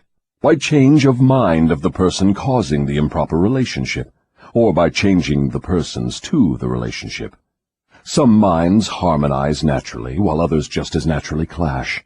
Successful human relationships, to endure as such, must be formed of minds that naturally harmonize, quite aside from the question of having common interests as a means of bringing them into harmony. When you speak of business leaders who succeed because they know how to pick men, you might more correctly say they succeed because they know how to associate minds which harmonize naturally. Knowing how to pick people successfully for any definite purpose in life is based upon ability to recognize the types of people whose minds naturally harmonize. Stay focused on adversity, if you will. If there are possible benefits to be found through adversity, name some of them. Adversity relieves people of vanity and egotism. It discourages selfishness by proving that no one can succeed without the cooperation of others. Adversity forces an individual to test his mental, physical, and spiritual strength. It thus brings him face to face with his weaknesses and gives him the opportunity to bridge them. Adversity forces one to seek ways and means to definite ends by meditation and introspective thought. This often leads to the discovery and use of the sixth sense through which one may communicate with infinite intelligence. Adversity forces one to recognize the need for intelligence not available except from sources outside of one's own mind. Adversity breaks old habits of thought and gives one an opportunity to form new habits. Therefore, it may serve to break the hold of hypnotic rhythm and change its operation from negative to positive ends. What is the greatest benefit one may receive through adversity? The greatest benefit of adversity is that it may, and generally does, force one to change one's thought habits, thus breaking and redirecting the force of hypnotic rhythm. In other words, failure always is a blessing when it forces one to acquire knowledge or to build habits that lead to the achievement of one's major purpose in life. Is that correct? Yes, and something more. Failure is a blessing when it forces one to depend less upon material forces and more upon spiritual forces. Many human beings discover their other selves, the forces which operate through the power of thought, only after some catastrophe deprives them of the full and free use of their physical bodies. When a man can no longer use his hands and his feet, he usually begins to use his brain. Thus he puts himself in the way of discovering the power of his own mind. What benefits may be derived from the loss of material things, money for example? The loss of material things may teach many needed lessons, none greater, however, than the truth that man has control over nothing and has no assurance of the permanent use of anything except his own power of thought. I wonder if this is not the greatest benefit available through adversity. No. The greatest potential benefit of any circumstance which causes one to make a fresh start is that it provides an opportunity to break the grip of hypnotic rhythm and set up a new set of thought habits. New habits offer the only way out for people who fail. Most people who escape from the negative to the positive operation of the law of hypnotic rhythm do so only because of some form of adversity which forces them to change their thought habits. Isn't adversity apt to break one's self-reliance and cause one to give up hope? It has that effect on those whose willpower is weak through long-established habits of drifting. It has the opposite effect on those who have not been weakened through drifting. The non-drifter meets with temporary defeat and failure, but his reaction to all forms of adversity is positive. He fights instead of giving up, and usually wins. Life gives no one immunity against adversity, but life gives to everyone the power of positive thought, which is sufficient to master all circumstances of adversity and convert them into benefits.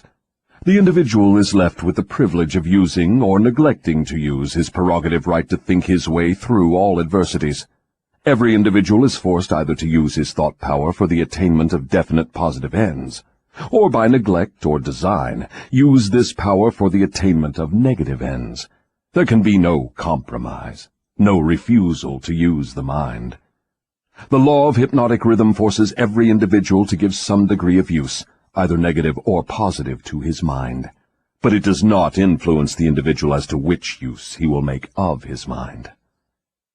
Am I to understand from what you say that every adversity is a blessing? No, I did not say that. I said there is the seed of an equivalent advantage in every adversity. I did not say there was the full-blown flower of advantage, just the seed. Usually the seed consists of some form of knowledge, some idea or plan, or some opportunity which would not have been available except through the change of thought habits forced by the adversity. Are those all the benefits available to human beings through failure? No. Failure is used by nature as a common language in which she chastises people when they neglect to adapt themselves to her laws. For example, the world war was man-made and destructive. Nature planted in the circumstances of the war the seed of an equivalent reprimand in the form of a world depression. The depression was inevitable and inescapable. It followed the war as naturally as day follows night, and by the operation of the selfsame law, the law of hypnotic rhythm. Am I to understand that the law of hypnotic rhythm is the same as that which Ralph Waldo Emerson called the law of compensation? The law of hypnotic rhythm is the law of compensation. It is the power with which nature balances negative and positive forces throughout the universes, in all forms of energy, in all forms of matter, and in all human relationships. Does the law of hypnotic rhythm operate quickly in all instances? For example, does this law immediately bless one with the benefits of positive application of thoughts, or curse one immediately with the results of negative thoughts? The law operates definitely, but not always swiftly. Both the benefits and the penalties incurred through the law by individuals may be harvested by others, either before or after their death. Observe how this law works by forcing upon one generation of people the effects of both the sins and the virtues of preceding generations. In the operation of all of nature's laws, the fourth dimension, time, is an inexorable factor. The length of time consumed by nature in the relation of effects to their causes depends in every instance on the circumstances at hand. Nature grows a pumpkin in 3 months. A good-sized oak tree requires 100 years. She converts a hen's egg into a chicken in 4 weeks, but she requires 9 months to convert the egg of a human being into an individual. I now have a better understanding of the potentialities of adversity and failure. You may go ahead now with your description of the next of the 7 principles. What is your next principle? The next principle is environmental influence. Go ahead and describe the working principle of environmental influences as a determining factor in human destinies. Environment consists of all the mental, spiritual, and physical forces which affect and influence human beings. What connection, if any, is there between environmental influences and hypnotic rhythm? Hypnotic rhythm solidifies and makes permanent the thought habits of human beings. Thought habits are stimulated by environmental influences. In other words, the material on which thoughts are fed comes from one's environment. Thought habits are made permanent by hypnotic rhythm. What is the most important part of one's environment, the part which determines, more than all others, whether an individual makes positive or negative use of his mind? The most important part of one's environment is that created by his association with others. All people absorb and take over, either consciously or unconsciously, the thought habits of those with whom they associate closely. Do you mean by this that constant association with a person whose thought habits are negative influences one to form negative thought habits? Yes. The law of hypnotic rhythm forces every human being to form thought habits which harmonize with the dominating influences of his environment, particularly that part of his environment created by his association with other minds. Then it is important that one select one's close associates with great care. Yes. One's intimate associates should be chosen with as much care as one chooses the food with which he feeds his body, with the object always of associating with people whose dominating thoughts are positive, friendly, and harmonious. Which class of associates has the greatest influence upon one? One's partner in marriage and in the home, and one's associates in his occupation. After that come close friends and acquaintances. Casual acquaintances and strangers have but little influence on one. Why does one's partner in marriage have so great an influence upon one's mind? Because the relationship of marriage brings people under the influence of spiritual forces of such weight that they become dominating forces of the mind. How may environmental influences be used to break the grip of hypnotic rhythm? All influences which establish thought habits are given permanency through the law of hypnotic rhythm. One may change the influences of his environment, so that the dominating influences are either positive or negative, and the law of hypnotic rhythm will make them permanent, unless they are changed through one's habits of thought. Stating this truth in another way, one may submit himself to any environmental influence desired, whether positive or negative, and the law of hypnotic rhythm will make the influence permanent when it assumes the magnitude of thought habit. Is that the way the law works? That is correct. Be careful of all forces which inspire thought. Those are the forces which constitute environment and determine the nature of one's earthly destiny. What class of people controls their environmental influences? The non-drifters. All who are victims of the habit of drifting forfeit their power to choose their own environment. They become the victims of every negative influence of their environment. Is there no way out for the drifter? Is there no method by which he may submit himself to the influence of a positive environment? Yes, there is a way out for drifters. They can stop drifting, take possession of their own minds, and choose an environment which inspires positive thought. This they may accomplish through definiteness of purpose. Is that all there is to the act of eliminating the habit of drifting? Is the habit only a state of mind? Drifting is nothing but a negative state of mind, a state of mind conspicuous by its emptiness of purpose. What effective procedure may one follow in establishing an environment most helpful in developing and maintaining positive thought habits? The most effective of all environments is that which may be created by a friendly alliance of a group of people who will obligate themselves to assist one another in achieving the object of some definite purpose. This sort of an alliance is known as a mastermind. Through its operation, one may associate himself with carefully chosen individuals, each of whom brings to the alliance some knowledge, experience, education, plan, or idea suited to his needs in carrying out the object of his definite purpose. The most successful leaders in all walks of life avail themselves of this sort of made-to-order environmental influence. Outstanding achievement is impossible without the friendly cooperation of others. Stating the truth in another way, successful people must control their environment, thereby ensuring themselves against the influence of a negative environment. What of people whose duty to relatives makes it impossible for them to avoid the influence of a negative environment? No human being owes another any degree of duty which robs him of his privilege of building his thought habits in a positive environment. On the other hand, every human being is duty-bound to himself to remove from his environment every influence which even remotely tends to develop negative thought habits. Isn't this a cold-blooded philosophy? Only the strong survive. No one can be strong without removing himself from all influences which develop negative thought habits. Negative thought habits result in the loss of the privilege of self-determination, no matter what or who may cause those habits. Positive thought habits may be controlled by the individual and made to serve his aims and purposes. Negative thought habits control the individual and deprive him of the privilege of self-determination. I deduce from all you have said that those who control the environmental influences out of which their thought habits are built are masters of their earthly destinies, and that all others are mastered by earthly destinies.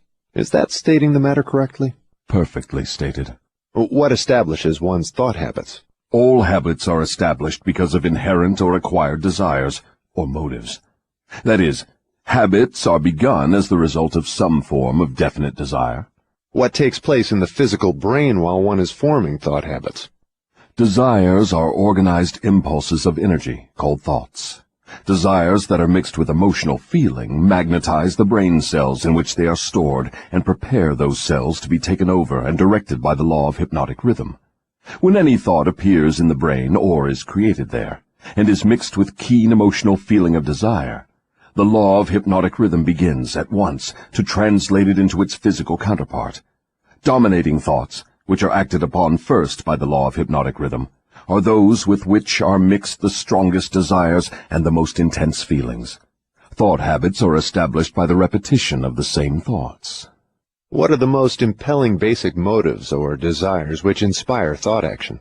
The 10 most common motives, those which inspire most of one's physical action, are these: the desire for sex expression and love, the desire for physical food, the desire for spiritual, mental, and physical self-expression, the desire for perpetuation of life after death, the desire for power over others, the desire for material wealth, the desire for knowledge, the desire to imitate others, the desire to excel others, the 7 basic fears.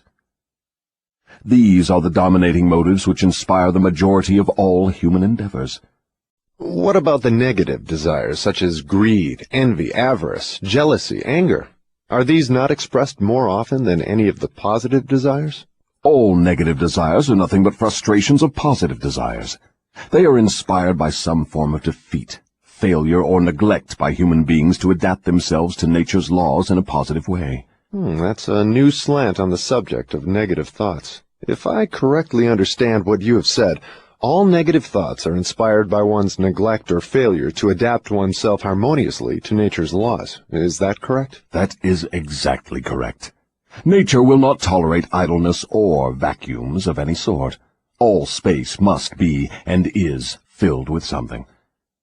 Everything in existence, of both a physical and a spiritual nature, must be and is constantly in motion. The human brain is no exception.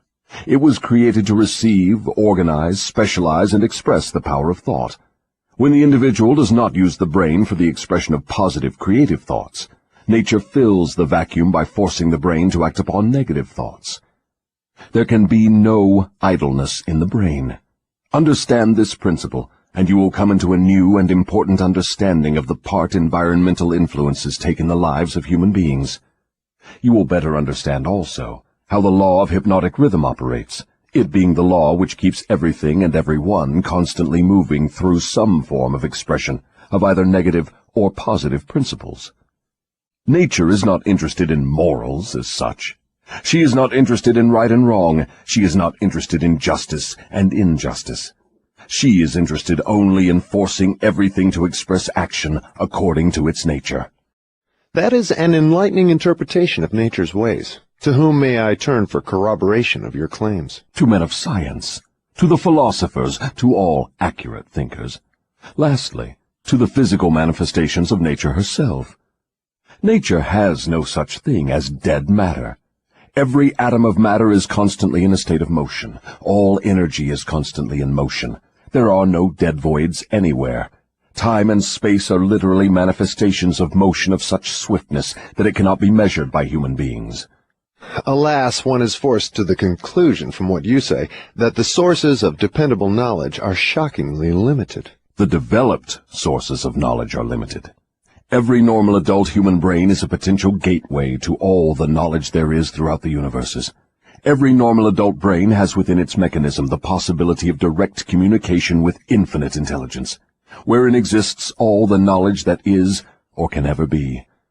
Your statement leads me to believe that human beings may become all they have attributed to what they call God. Is that what you mean? Through the law of evolution, the human brain is being perfected to communicate at will with infinite intelligence. The perfection will come through organized development of the brain, through its adaptation to nature's laws. Time is the factor which will bring perfection. What causes cycles of recurring events such as epidemics of disease, business depressions, wars, and crime waves? All such epidemics in which great numbers of people are similarly affected are caused by the law of hypnotic rhythm, through which nature consolidates thoughts of a similar nature and causes those thoughts to be expressed through mass action. Then the Great Depression was put into motion because great numbers of people were influenced to release thoughts of fear. Is that correct? Perfectly. Millions of people were endeavoring to get something for nothing through stock gambling. When they suddenly discovered they had gotten nothing for something, they became frightened, rushed to their banks to draw out their balances, and the panic was on.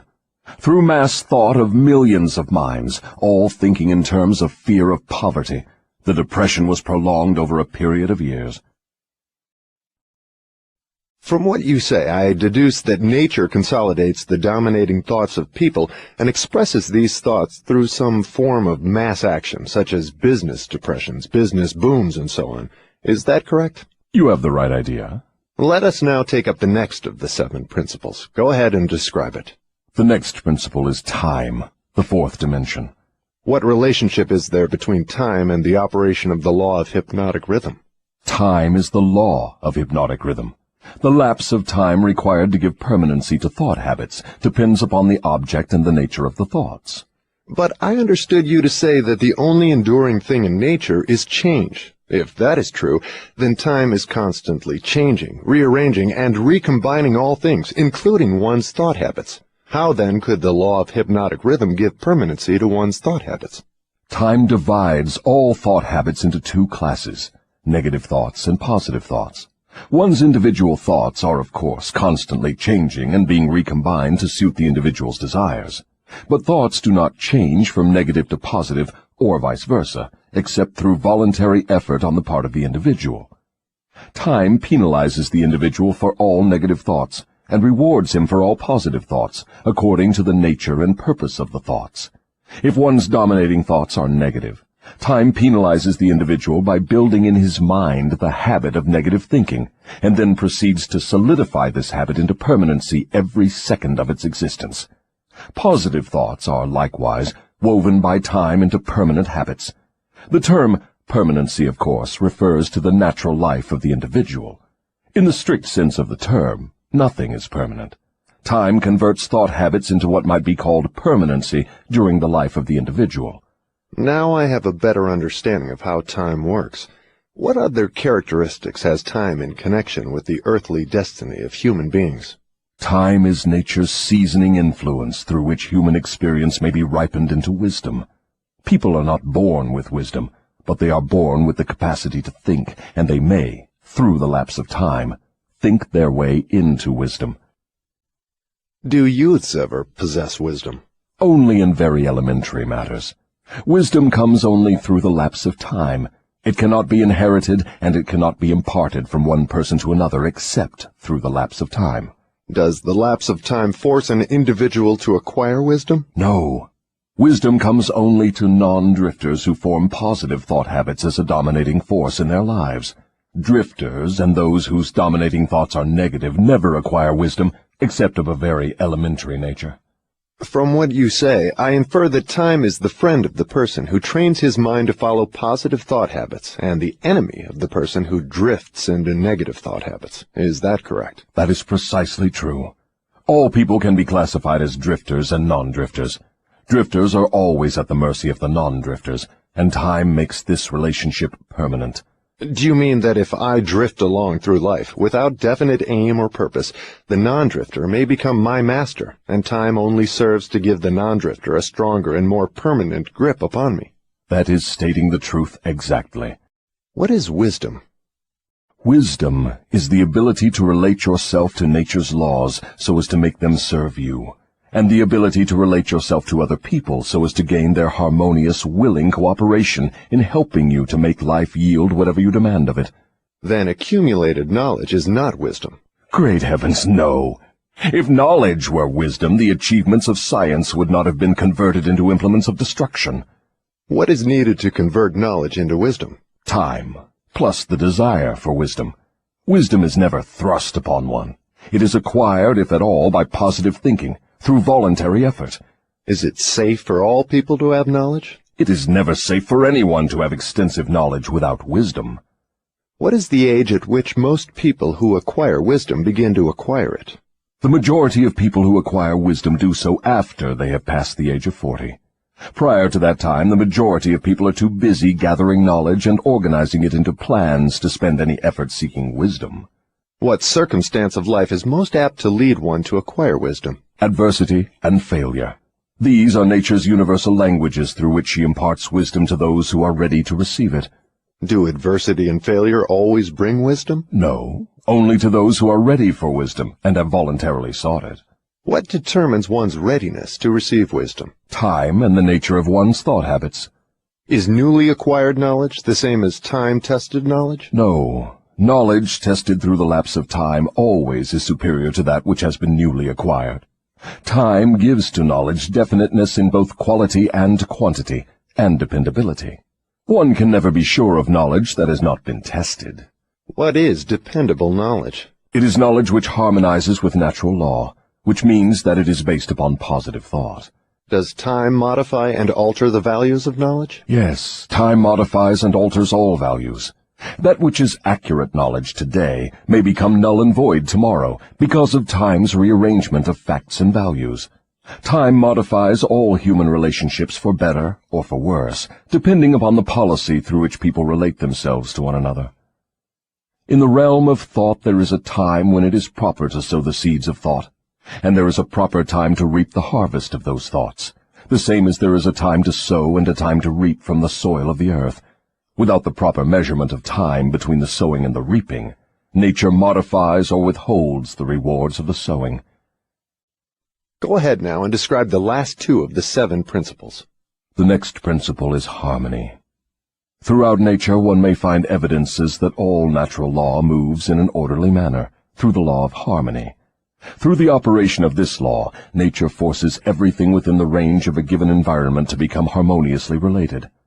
Understand this truth, and you will catch a new and a more intriguing vision of the power of environment. You will understand why association with negative minds is fatal to those seeking self-determination. Do you mean that nature voluntarily forces human beings to harmonize with the influences of their environment? Yes, that is true. The law of hypnotic rhythm forces upon every living thing the dominating influences of the environment in which it exists. If nature forces human beings to take on the nature of the environment in which they live, what means of escape are available to people who find themselves in an environment of poverty and failure, but desire to escape? They must change their environment or remain poverty-stricken. Nature permits no one to escape the influences of his environment. However, nature, in her abundance of wisdom, has given to every normal human being the privilege of establishing his own mental, spiritual, and physical environment. But once he establishes it, he must become a part of it. This is the inexorable working of the law of harmony. In a business association, for example, who establishes the dominating influence that determines the rhythm of the environment? The individual or individuals who think and act with definiteness of purpose. Is it as simple as that? Yes. Definiteness of purpose is the starting point from which an individual may establish his own environment. I do not seem to follow your reasoning. The entire world is torn with warfare and business depressions and other forms of strife which represent about everything except harmony. Nature does not seem to be forcing people to harmonize with one another. How do you explain this inconsistency? There is no inconsistency. The dominating influences of the world are, as you say, negative. Very well, nature is forcing human beings to harmonize with the dominating influences of the world environment. Manifestations of harmony may be either positive or negative. For example, a group of men in prison may, and they generally do, think and act in a negative manner. But nature sees to it that the dominating influence of the prison is impressed upon every individual in it. A group of poverty-stricken people in a tenement house may fight among themselves and apparently resist all forms of harmony. But nature forces each of them to become a part of the dominating influence of the house in which they live. Harmony, in the sense it is here used, means that nature relates everything throughout the universe as to every other thing of a similar nature. Negative influences are forced into association with one another, no matter where they may be. Positive influences are just as definitely forced into association with one another. I'm beginning to see why successful business leaders are so careful in the choice of their business associates. Men who succeed in any calling usually establish their own environment by surrounding themselves with people who think and act in terms of success. Is that the idea? That is the idea exactly. Observe, with profit, that the one thing all successful men insist upon is harmony among their business associates. Another trait of successful people is that they move with definiteness of purpose and insist upon their associates doing the same. Understand these two truths, and you understand the major difference between a Henry Ford and a day laborer. Now, tell me about the last of the 7 principles. The last principle is caution. Next to the habit of drifting, the most dangerous human trait is the lack of caution. People drift into all sorts of hazardous circumstances because they do not exercise caution by planning the moves they make. The drifter always moves without exercising caution. He acts first and thinks later, if at all. He does not choose his friends. He drifts along and allows people to attach themselves to him on their own terms. He does not choose an occupation. He drifts through school and is glad to get the first job that will give him food and clothing. He invites people to cheat him at trade by neglecting to inform himself of the rules of trade. He invites illness by neglecting to inform himself of the rules of sound health. He invites poverty by neglecting to protect himself against the environmental influences of the poverty-stricken. He invites failure at every step he takes by neglecting to exercise the caution to observe what causes people to fail. He invites fear in all its forms by his lack of caution in examining the causes of fear. He fails in marriage because he neglects to use caution in his choice of a mate, and he uses still less caution in his methods of relating himself to her after marriage. He loses his friends or converts them into enemies by his lack of caution in relating himself to them on the proper basis. Are all people lacking in caution? No, only those who have acquired the habit of drifting. The non-drifter always uses caution. He carefully thinks his plans through before he begins them. He makes allowances for the human frailties of his associates, and plans ahead to bridge them. If he sends a messenger on an important mission, he sends someone else to make sure the messenger does not neglect his mission. Then he checks on both of them to be sure his wishes have been fulfilled. He takes nothing for granted where caution provides a way to ensure his success. Isn't over-caution as detrimental as lack of caution? There is no such thing as over-caution. What you call over-caution is an expression of fear. Fear and caution are two entirely different things. Don't people mistake fear for over-caution? Yes, that does sometimes happen. But the majority of people create for themselves far more disastrous hazards by total lack of the habit of caution than by over-caution. In what way may caution be used most advantageously? In the selection of one's associates, and in one's method of relating oneself to associates. The reason for this is obvious. One's associates constitute the most important part of one's environment, and environmental influences determine whether one forms the habit of drifting, or becomes a non-drifter. The person who exercises due caution in the choice of associates never allows himself to be closely associated with any person who does not bring to him, through the association, some definite mental, spiritual, or economic benefit. Isn't that method of choosing associates selfish? It is sensible, and leads to self-determination.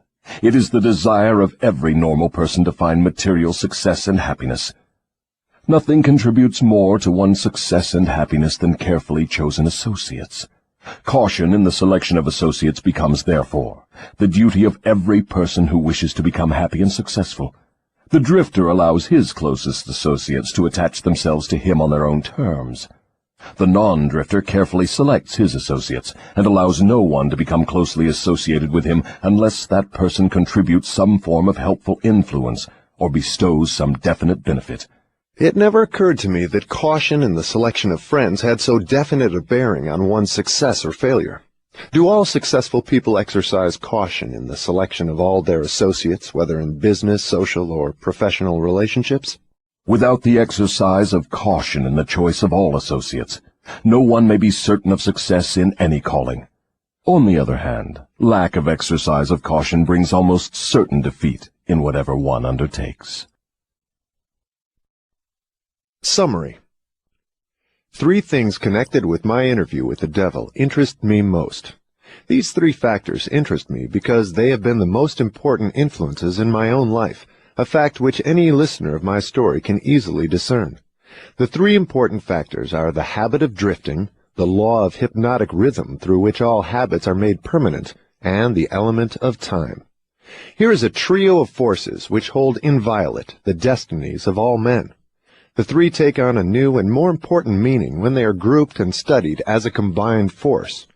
It takes but little imagination and scarcely any understanding of natural laws for one to see that most of the difficulties in which people find themselves are of their own making.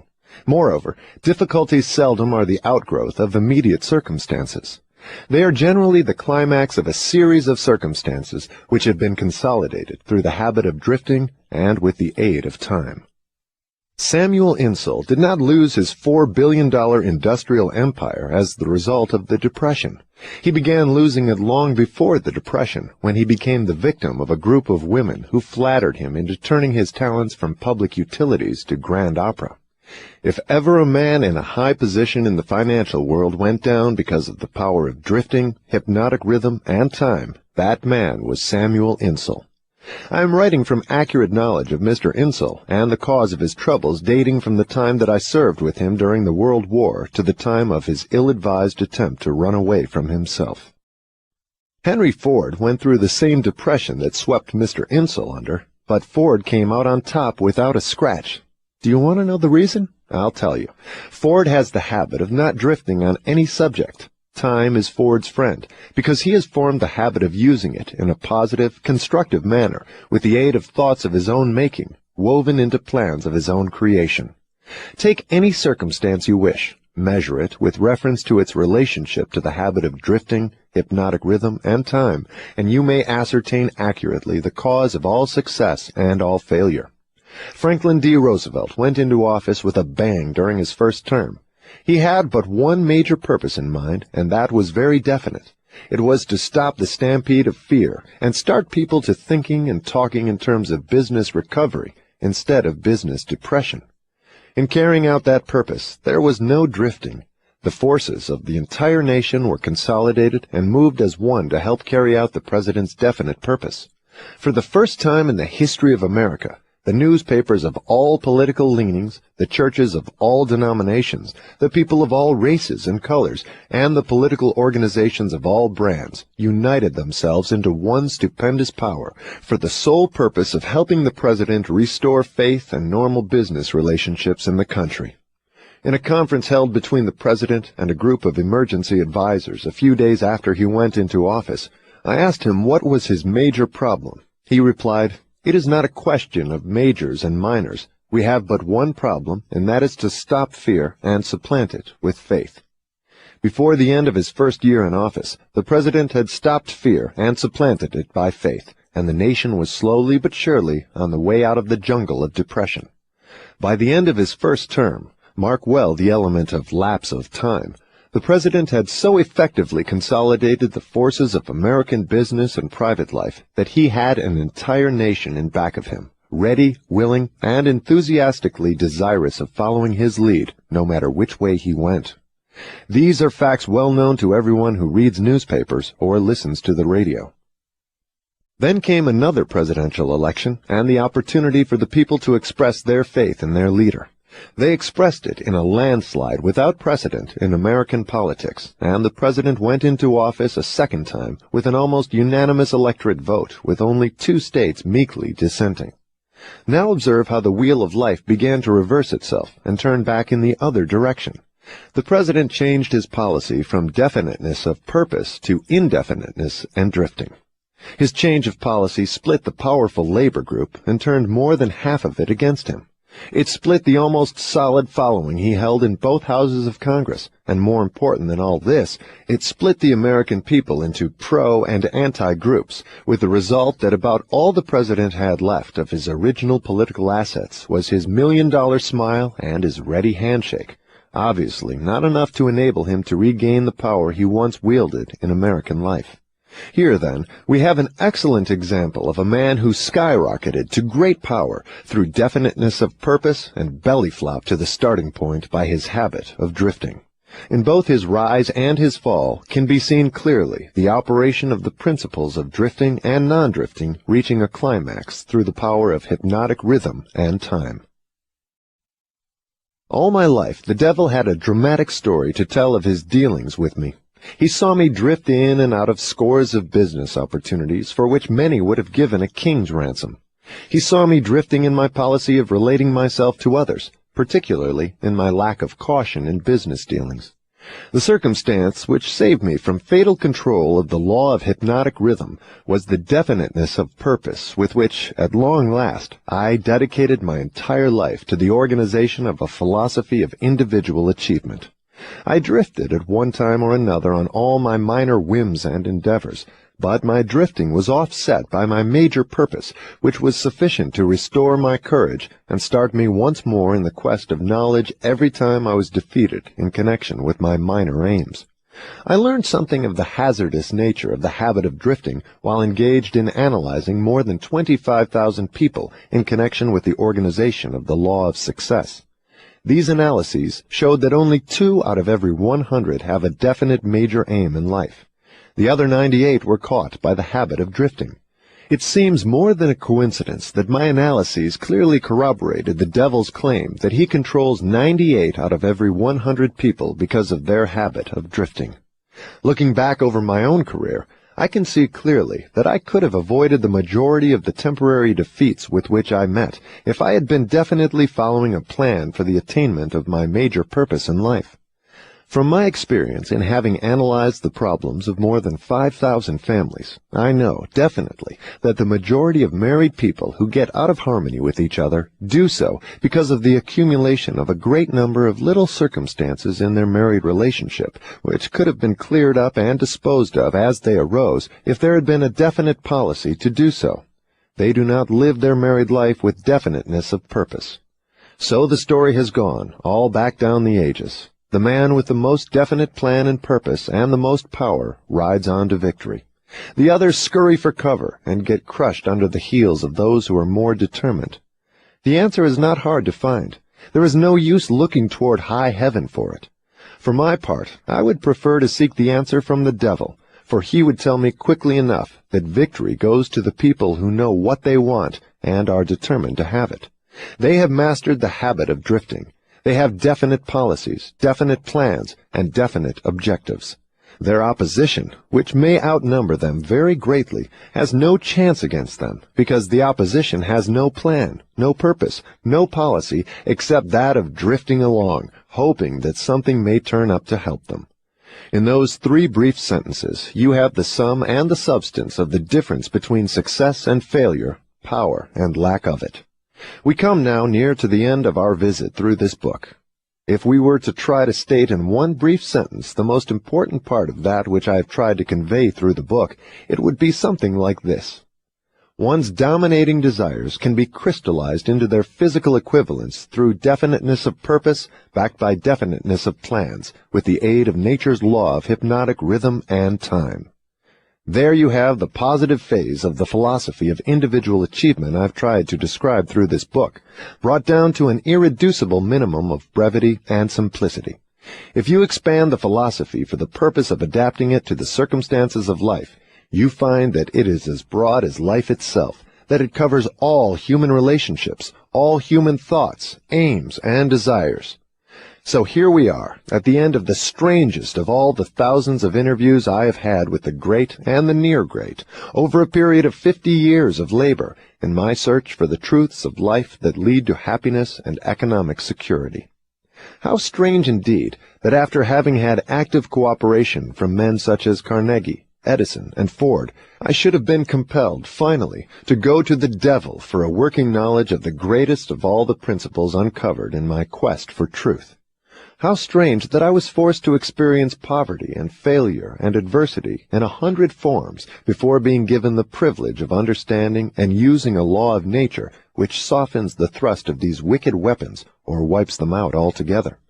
But the strangest of all this dramatic experience which life has provided me is the simplicity of the law through which, if I had understood it, I could have transmuted my desires into substantial form without having to undergo so many years of hardship and misery. I find now, at the end of my interview with the devil, that I had been carrying in my own pockets the matches with which the fires of adversity were being touched off. And I find, too, that the water with which those fires were finally extinguished was at my command in great abundance. I searched for the philosopher's lodestone with which failure may be converted into success, only to learn that both success and failure are the results of day-to-day evolutionary forces, through which dominating thoughts are pieced together bit by bit and woven into the things we want or the things we do not want, according to the nature of those thoughts.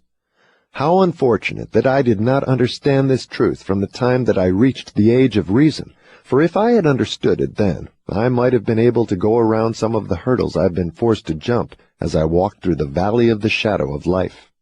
The story of my interview with the devil is now in your hands. The benefits you will receive from it will be in exact proportion to the thought it inspires in you. To benefit from listening to the interview, you need not agree with every portion of it. You have only to think and to reach your own conclusions concerning every part of it. How reasonable that is. You are the judge and the jury and the attorney for both the prosecution and the defense. If you do not win your case, the loss and the cause thereof will be yours.